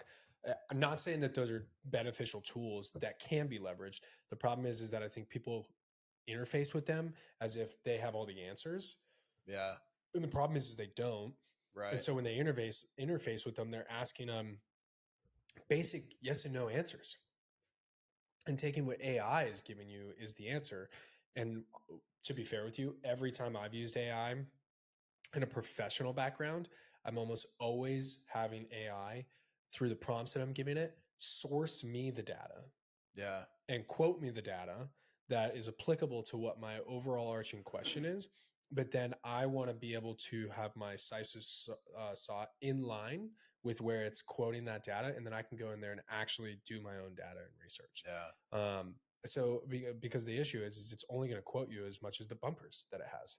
Right. So if this information is typically half of it is in the bumpers and the other half is it isn't, it may not, unless you prompt it to, go source that other bit of information. Right. It'll give you bad information. And the last thing that you want to do is lean as a crutch on AI for your professional standpoint. I've got a buddy of mine, he's a software engineer, super successful at what he does, runs with one of a $1 billion company, and understands the architecture of their company to an unbelievable point.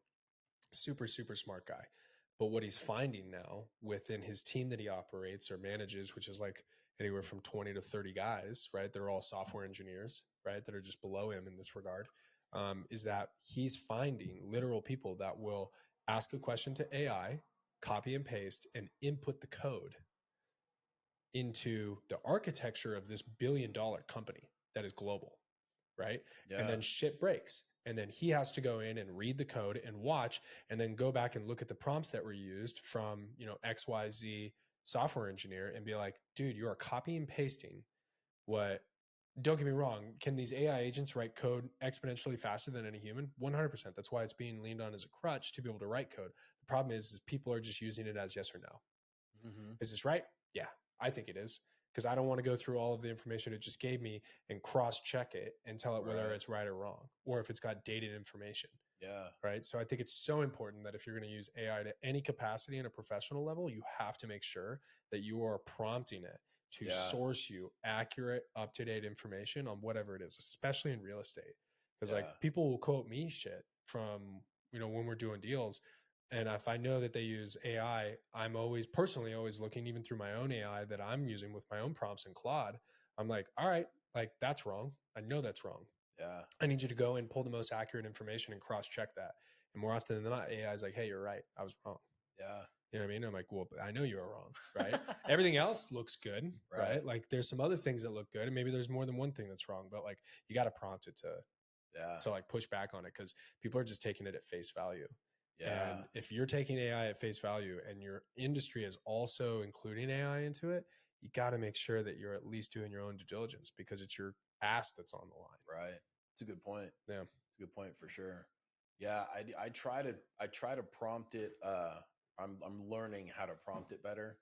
And not just asking questions like Deborah and I, like Deborah,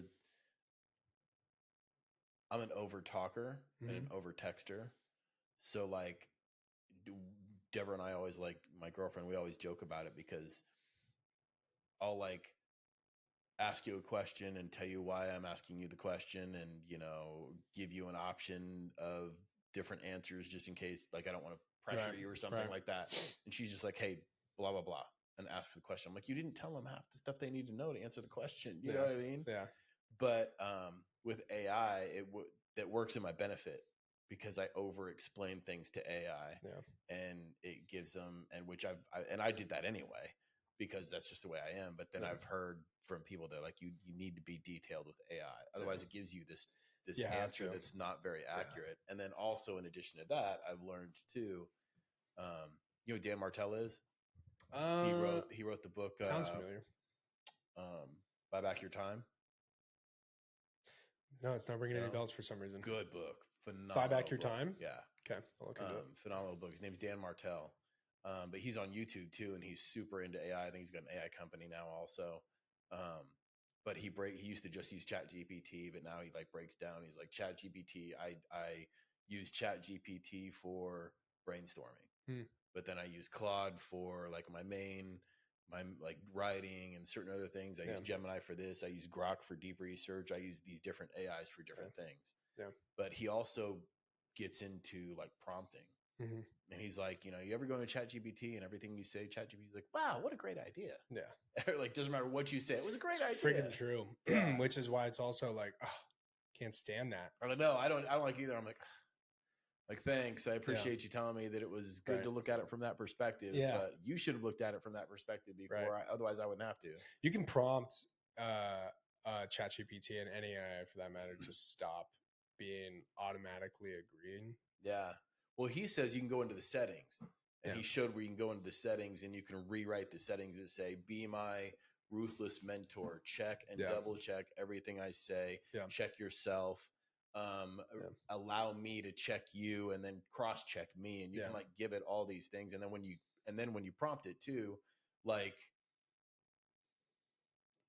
tell it to be to double check itself. Tell it that you're going to double check it. And then then the way you double check it also, like after it gives you the information, and then you hit it with something else to double check it. And so I've been learning all these different things that I keep saving. So I can super go back helpful, right? Yeah. I love it because and that's the benefit of AI is like, it can crunch hours of research from different websites that you would pull, like, especially when we're going into markets we don't know. Right. Like, there's a great opportunity I just got brought to us, right? I've never been in that market. I don't have any boots on the ground in that market. Yeah. Right. So there's the first big red flag. Right. Never been in the market, no boots on the ground in the market. How do I get market research? Right. Well, you can either pay for like CoStar or Crexy or, one of those websites that are going to be anywhere from like $300 to like $1,000 a month. Yeah. Right. What if you don't have the financial bandwidth to be able to do that just for access to information? Right. Right. And your project takes 3 years to close. Now you're looking at, if it's $1,000, we're chilling at $36K until this closes. Right. Right. Just in information that I only leveraged on one project. Right. Right. And so I think that's the cool thing about AI is when you do know how to prompt it and when you utilize it in that way, you can build a really cool game plan and you can execute it really quickly. And also to this point, like, not to take anything away from paralegals, but like most attorneys are just going to be able to have a conversation with you and then have the paralegal draft up documentation. Right. You're going to pay for that hourly, right? Yeah. Brother, I've watched some, especially operating agreements, as I've gotten into like guiding people on entity structures and how operating agreements and buyout clauses and those sorts of like nuanced entity structures need to be comprised inside of those documents. They can be as simple as you want, right? But if you want a really good, clean one, right, and you've got a complicated agreement or even just something that has a lot of thought into it, dude, have AI do it. Yeah. Just prompt everything. Make sure that you've had that legal conversation already, right? And you've paid the man to make sure that that's it. But then just have AI put it all together, right? And then give that to the attorney and be like, hey, will you proofread this or whatever you need to do to make sure that this is real, right? You just saved yourself a financial exposure to paying for however much their paralegal costs, right? For however 75, 150. Yeah. Right. Yeah. And AI just did that in what, like maybe 5 minutes? Yeah. For sure. You know what I mean? Yeah. So yeah, and I've done that with AI where I ask it questions and like have it come up with like contracts, and then I'll read the contract. I'm like, well, what about this and that? What if such and such happens and this happens? Yeah. How's that going to be? Oh, hey, good catch. You're a really smart guy. You know what I mean? Yeah. But here I'll come up with something and I'll write a new paragraph for that, and I'll add that into it. But yeah, I think you're for sure right. Like, a lot of people will ask it the one question once. It won't be prompted very well. It won't be very detailed, and then they'll just take that and run with it. Yeah. And I'm like, there's a lot of holes in that. You know, that you need to like double check it and ask more questions. And even before that, like, and I've learned too with through some of the stuff that I've learned, people talking about prompts and things like that. And I'm also making an app right now for my driving. Sweet. I'm making a booking app. Okay. So I can give it to people. Like if I it'll be like a get private, my own clients. Yeah. So it'll be like, they can go on there, they can put the destination in, and schedule what time they want you, and all those sort of things. On the back end, it'll have my schedule in there. So if they book it when I'm not scheduled, it'll just say driver not available. Yeah. And then I can go in there and I can set all the on the back end. I can set all the charges. I can set the hourly or the mile charge and the minute charge and all that on the back end. But also, I'm gonna be able to give it to other drivers, and they'll be able to change the name on it on the back end, on the driver. Like, they can buy into the subscription essentially of some kind. Yeah. Right. And that's so, cool. But I'm doing all that with AI, which I would never be able to do that. But I met a guy at Squad Up, and he's an AI engineer, and he invests in boutique hotels. So if you ever run into a boutique hotel, he only invests in them if they does he build them? Is he like on the development side? No, he hasn't built them yet. He's so far, I think he's got 3 right now. And what he did is he had like 15 Airbnbs, and he sold all his Airbnbs to get into the first one. Got it. But he won't mess with anything that doesn't net $250,000 a year. Okay. But if it nets $250,000 a year, And that's after the debt service? I don't know. That's a good question. I don't know. In commercial, it gets way more layered. Yeah. Because like technically out of your net operating income, your mortgage isn't removed yet. Right. So when somebody says I want a net 250, I'm always like before or after debt service. Yeah. Because if you say before, then we need to minus whatever our loan is to cash out on that property. Right. Right. Yeah. Then that tells us what our actual net is, what our take home is. Right. For sure. You know, because in general, the NOI doesn't. And like as a standard operating procedure, the NOI doesn't take out the debt service, right? No. So when you're doing any sort of like commercial deal, for the most part, right?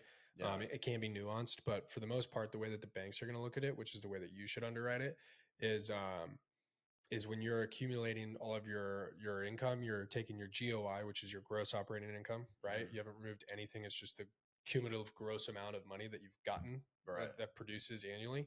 And then you take if you're doing multifamily, you take a vacancy factor, which usually is 5% is how the banks underwrite it. But some people use more aggressive, like 10%, 7%. So then you take away the 5%, let's say, from that. And then now you have 95% left, which is called your adjusted gross income. So AGI. Okay. And so from your AGI, then you remove all of basically your operating expenses, your property taxes, your management fee, your insurance, your sewer, your water, your power, your landscaping, whatever it is, right?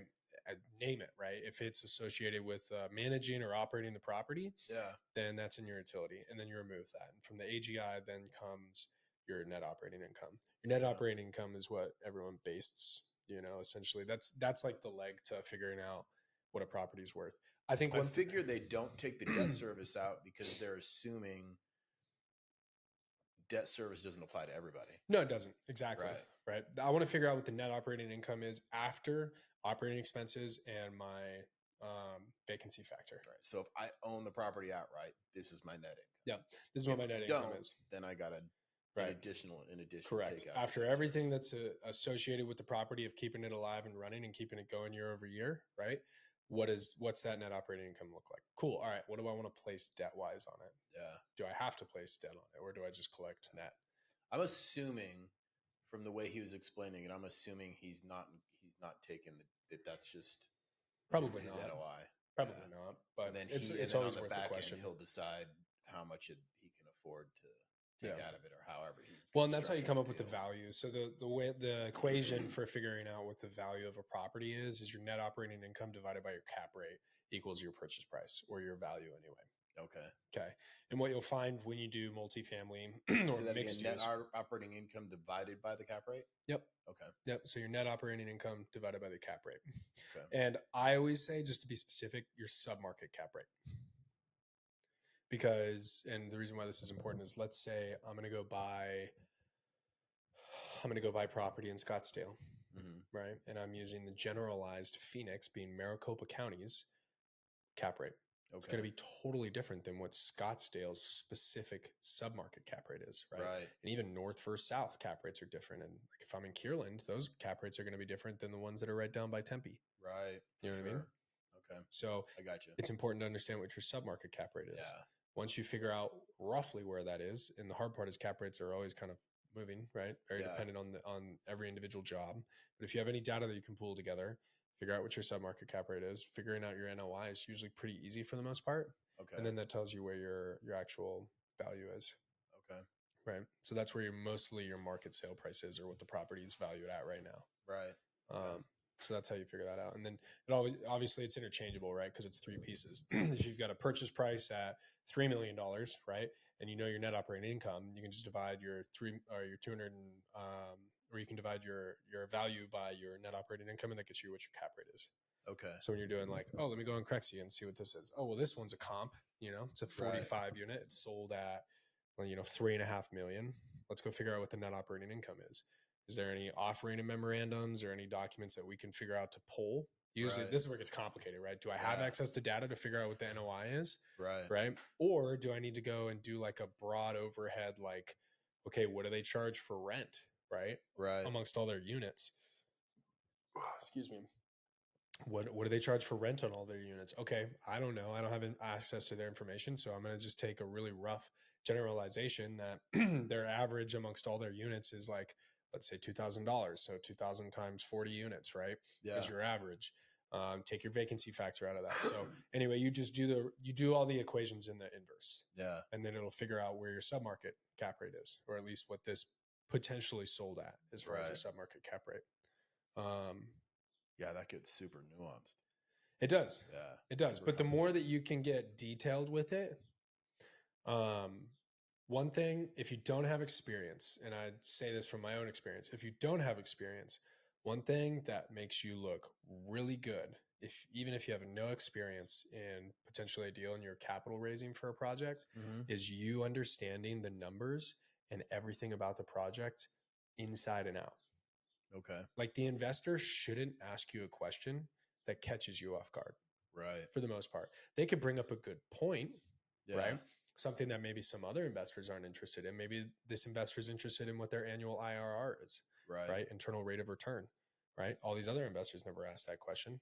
Cool. Well, I've actually have that on page like 45 of our pitch deck. I've got that laid out right there for you. Nice. Right. You know what I mean? So like you should know the deal in and out. Right. And that's the easiest way to be able to get into these deals when you've never done it, because eventually somebody will go, hey, I know you haven't done any of these deals, but you've done a damn fine amount of research and data on this, right? Right. Doesn't mean I'm going to take anything out. I'm still going to ask for 60% of what the gross capital is on this property after I've made my money back. Right. Right. After I'm whole, I still want 60, but you get to have 40. Right. And now it's on your SREO and they liked your numbers, right? Yeah. And then you do your project. Yeah. And I'm not saying that structure is common. I'm just saying for, conversation's sake. Right. For sure. Just know the deal inside and out. Yeah. Like you should know the deal so much better than the rest of them. And all they care about is how's my money being valued and how's it being put to work and where are the risks? Yeah. Right. Of course, there's a psychology and a whole process to how to do a pitch deck, right? How to keep it simple and effective and communicate clear and risks and blah, blah, blah. But the more you are clear about those things, being those three, right? Here's the money we're asking for. Really simple. This is what we do. Who are we? Right? We do this. Right. Here's what I'm asking for. This is what I want. Here's what your money's going towards. Here's the risks. Here's why we've solved a majority of those risks. Here's how we work through it. We've got exit 1, 2, and 3. Yeah. Yeah, for sure. Let us know if you're interested. Right. We'll do another one in 2 years or in 2 months, right? Yeah. And you just keep going like that. So even if you don't have experience, dude, the more you can know about something, the better, right? Yeah, for sure. Yeah, I've got a buddy of mine in Texas who I used to work for. He had a RV park, and he's got a buddy of his who has an RV park right now, and it's not on market. He's thinking about selling it, and he wants the number he mentioned was 10 million, and but it's in San Marcos. It's got like 176 spots, I think. It's on 25 acres. It's on the river. Sweet. Yeah, like it's a pretty awesome RV park.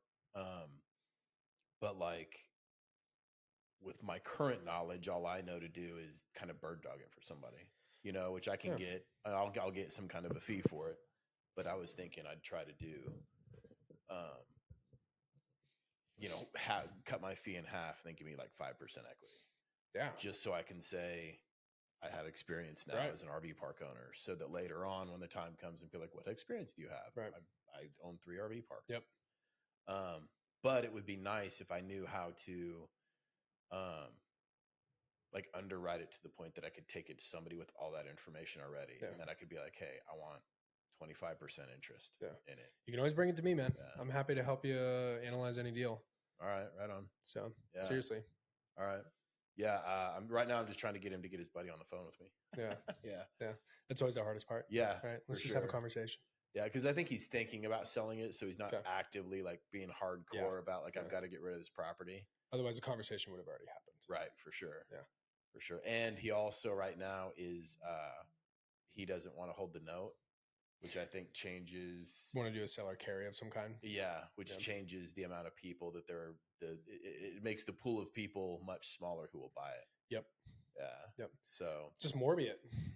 I do a lot of Morby deals. Yeah. Yeah. So you can get somebody completely out with a Morby method? It depends. It depends on the deal structure, but for the most part, yeah, you can do a lot of different structures to be able to at the second leg pay off at least whatever investor was involved. And then obviously if they're a partner in the deal, then it's different.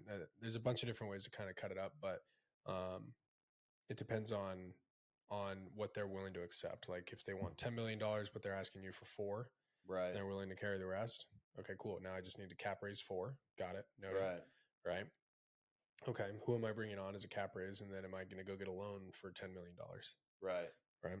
So there's ways up front before you buy it.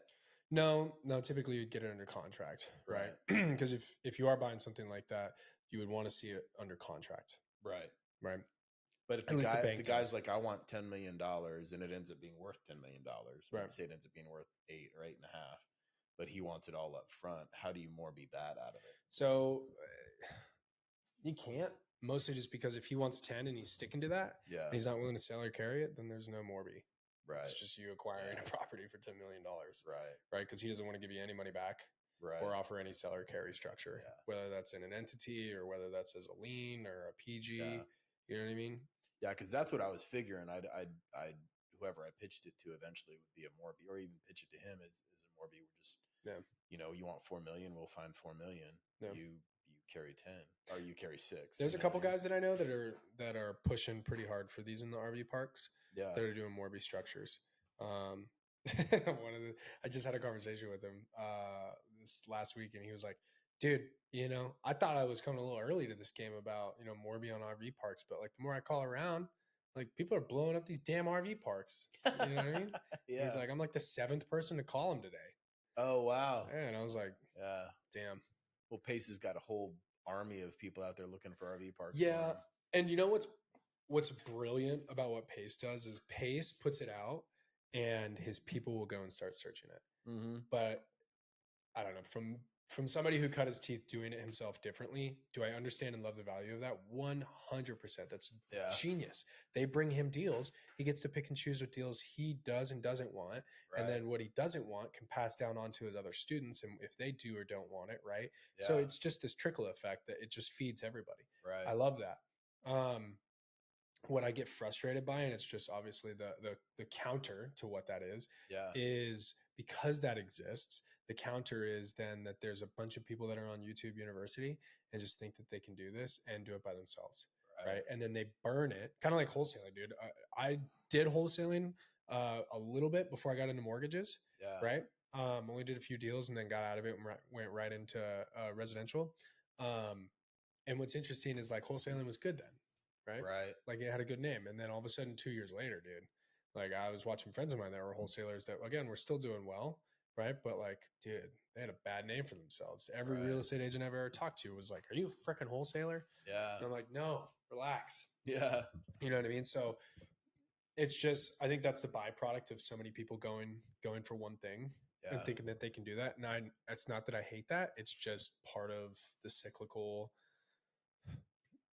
life cycle of this business, right? Is where that's going to happen. Where you're going to have people that are going to call ahead and they're going to either burn bridges for you or make a bad name. So somebody's going to put you in a bucket, and then you got to figure out how not to be in that bucket. Well, and two, and I think part of the problem with, and it's not Pace's fault, but with being in the community is when Pace has done some research and Pace has got the experience, and he's also put it in a course that you can go look and you can go listen to it. I think, but he'll have a Zoom about it, and instead of going and looking at the course, instead of doing your own research, the vast majority of the people that are on that Zoom just start making phone calls. Have no idea what they're talking about, have no idea anything about anything. And so the person on the other line who might be an interested seller is like, dude, I've had like 5 people call me who are fucking idiots. Yeah. You know what I mean? Yeah. Because they're not prepared, not because Pace didn't prepare them, but because they didn't use the tools Pace gave them to prepare themselves. Right. Yeah. And they're just like, oh, I see money, so I'm going to make these phone calls and burn everybody and not, make any money out of it or do anything. Analysis paralysis. You just get overindulged with information that you feel like you know it, so you don't have to take action. Right. Yeah. I think that's annoying. Yeah, for sure. How do you make any money? Yeah, for sure. You making money? Sure. Yeah. Can you do a fund for fix and flipping? I think it would just depend on what kind of, what's your, so the biggest thing with the fund is that you're offering essentially some sort of like LP, GPLP. And so what's the actual fund? Because each of them is a little nuanced to what the process is going through the SEC regulator. And by no means do I know everything about this either. Like, this is also stuff I'm actively learning on. So from my understanding, if you were going to run something that does fix and flips, what leg of it would you want to be? Would you want to be the hard money lender, which is technically like a senior debt lending or a debt fund where you lend the hard money for somebody to go do the fix and flip? Okay. I know there's several people that run funds like that. So you'd have a fund that contributes to the fix and flips. You wouldn't necessarily have a fund that does fix and flipping. Correct.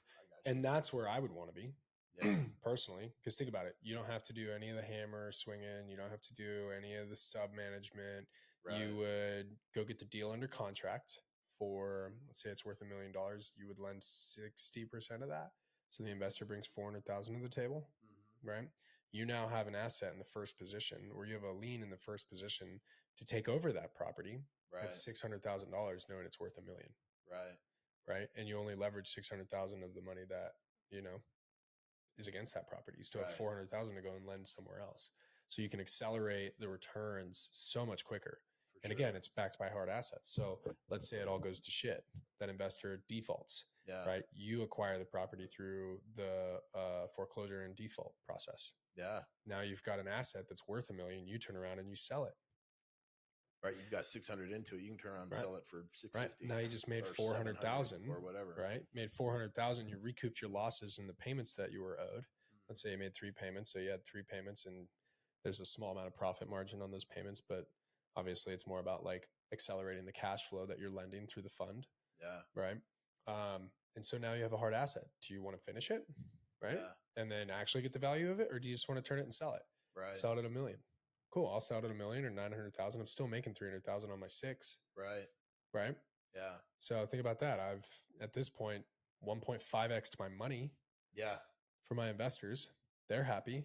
And let's say that they're on a note. So now their money's parked with us for the next 4 years.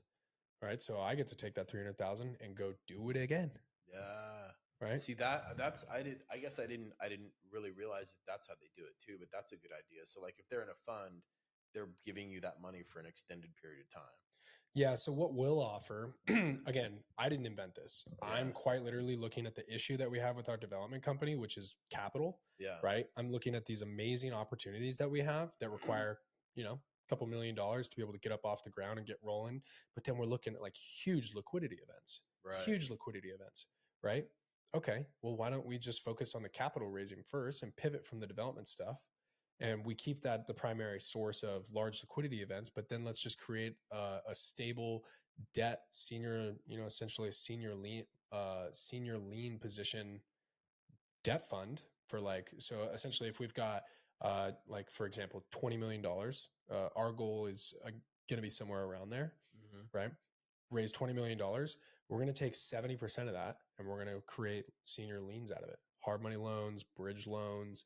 For typically, I'd like to try and put that, if I'm doing 75% of it, that's 15 million. Yeah. Right. So out of 15 million, I want to typically break that down into like anywhere from 7 to 8 projects. Okay. Right. So now I've got 7 to 8 projects that I've put together, and hopefully we're in the senior. If we're in the senior position, that means that we've got hard assets that money's backed by. So if the deal does go to shit, right, we've only leveraged 60 to 70% of the capital of that 15 million that we had to acquire those properties. So there's equity immediately baked into it. Right. So if something falls apart on that side, and let's say that the investor fails to perform, we've now got an asset, a hard asset that we own, right, outright, no debt. Yeah. Right. Just our own debt. Yeah. So it's bad debt, but let's just go sell it. Cool. All right. We sold it. And now we've made our 30, 40, maybe 50% return on that. Yeah. On top of what we were owed. Perfect. And now let's close out all those. Let's say we're on a 4-year note. That's what we'll offer, is a 4-year note. Have you ever heard of the rule of 72? I've heard of it. I don't remember what it is. So I've heard the rule, but I couldn't tell you what it is. So Albert Einstein is the one who was huge on this. And the rule of 72 goes into, like, it's really, really old, obviously, because math and science is old. But it's applied in a lot of things. Like, it has stuff to do with the pyramids. It's in a lot of like just old parts of our world. But the cool thing that I've learned about it is that the rule of 72 is a good way to figure out how soon your money doubles. So you take 72 divided by whatever percent, right? So if you want to do 10%, your money would double in what? 72 divided by 10. 7.2. 7.2 years. 7.2 years. Yeah. Yep. If you want to do 15%, right, then it would be that. Would obviously significantly less. Right. If you do it in 9 years, it's going to be around 8, right? So the whole idea is that, for me anyway, when I was learning this stuff from these guys that run successful funds, is they're like, that's what you do. You do whatever your offering is, your compounding, annual interest that you're offering for your fund, is you take that and you divide 72 by it, and then you divide that number that you get, being the years, by 2. Okay. So that way, then that's your commitment. So it's essentially a note, right? Yeah. So if we're on a 4-year note, these people are parking their money with us for the next 4 years, right? And at that time, you've got, let's say, $20 million. So now you know that your loans have to be structured as to have 12-month things, right? So out of our 70% that we're doing, the 15 million, let's say we've got 8 projects that we're lending against, which is 1.5 million roughly, right? So if we've got right around 1.5 million for each project that we're leaning against, that typically means that each project should be somewhere around $2 million for what it's worth, or $2.2 million, right? Yeah. For what the actual value is versus what we have leaned against it. Yeah. And so if these are all good and we don't have anything that, goes to shit on us, or let's say, 9 out of 10 deals, or in this regard, 7 out of 8 deals all go really well, and they all come to be whole and paid off at the end of that 12-month time period, like a hard money loan would in the commercial world, then cool. We've just accelerated that money, and now we redeploy it. And you just keep redeploying and you keep redeploying. And that's where you, as the essentially the fund manager would be able to say, hey, we offer this. Once we've hit this, right, we keep everything above it. So now you're keeping your own revenue, but you can also accelerate your own revenue into compounding. Okay. So you're just compounding and compounding and compounding. Wow. And so if we're doing a 4-year note and I know that we're doing this with 70% of the money, cool. I know that we'll probably be able to hit our 10% or our 12% or our 9%, whatever the fund is offering. Right. But we forgot we still have $5 million, right? 25% of our fund is dedicated towards going to development projects. At least that's what we're going to gear ours towards. Right. Right. And so then that tells me, sweet, dude, I've got 25 to 30% of our fund money that I can then go and use to do 1 or 2 big development projects and have huge liquidity events. I got 4 years to do it. Right. I got 4 years to do it. So it's got to fit into that time hole. It's got to be at a certain point. We've got to get wheels turning and burning and keep it working. Right. Yeah. Because while this other leg of the fund is working for us and we're doing that, we're also managing this project. Right. So for sure. as we build this capital here, perfect. Now I can still work on this development project here, and it's going to 2.5x or 3x the initial investment that we put into it. If it's 5 million altogether, let's say it turns out being worth like 17, 18 million after closing costs, right?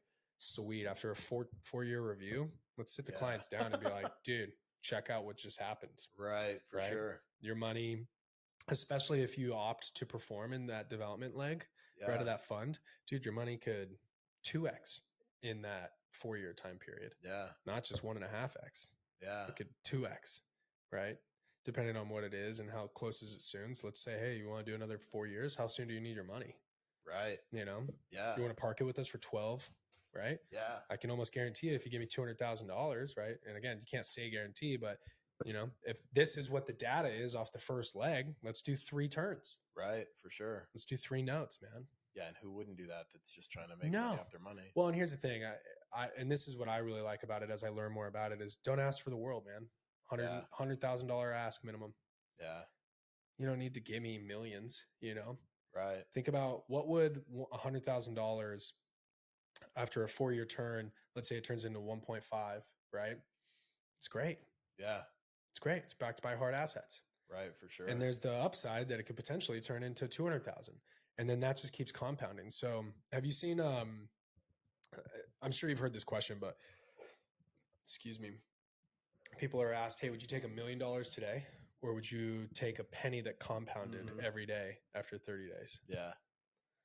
Yeah. All day a penny. All day a penny. Yeah. Yeah. It ends up being like, I've seen some that are like 8 million, others that are 10, Yeah. you know, but like, dude, of course I'm taking that. Yeah. But like by day 20, it's like a couple 100,000. Yeah. It's not even high to the millions yet. Yeah. Right. And then the last 5 days are just like boom, boom, boom, boom, boom. Yeah. Right. And so to me, that's what's cool is because like I wish that was something I would have done.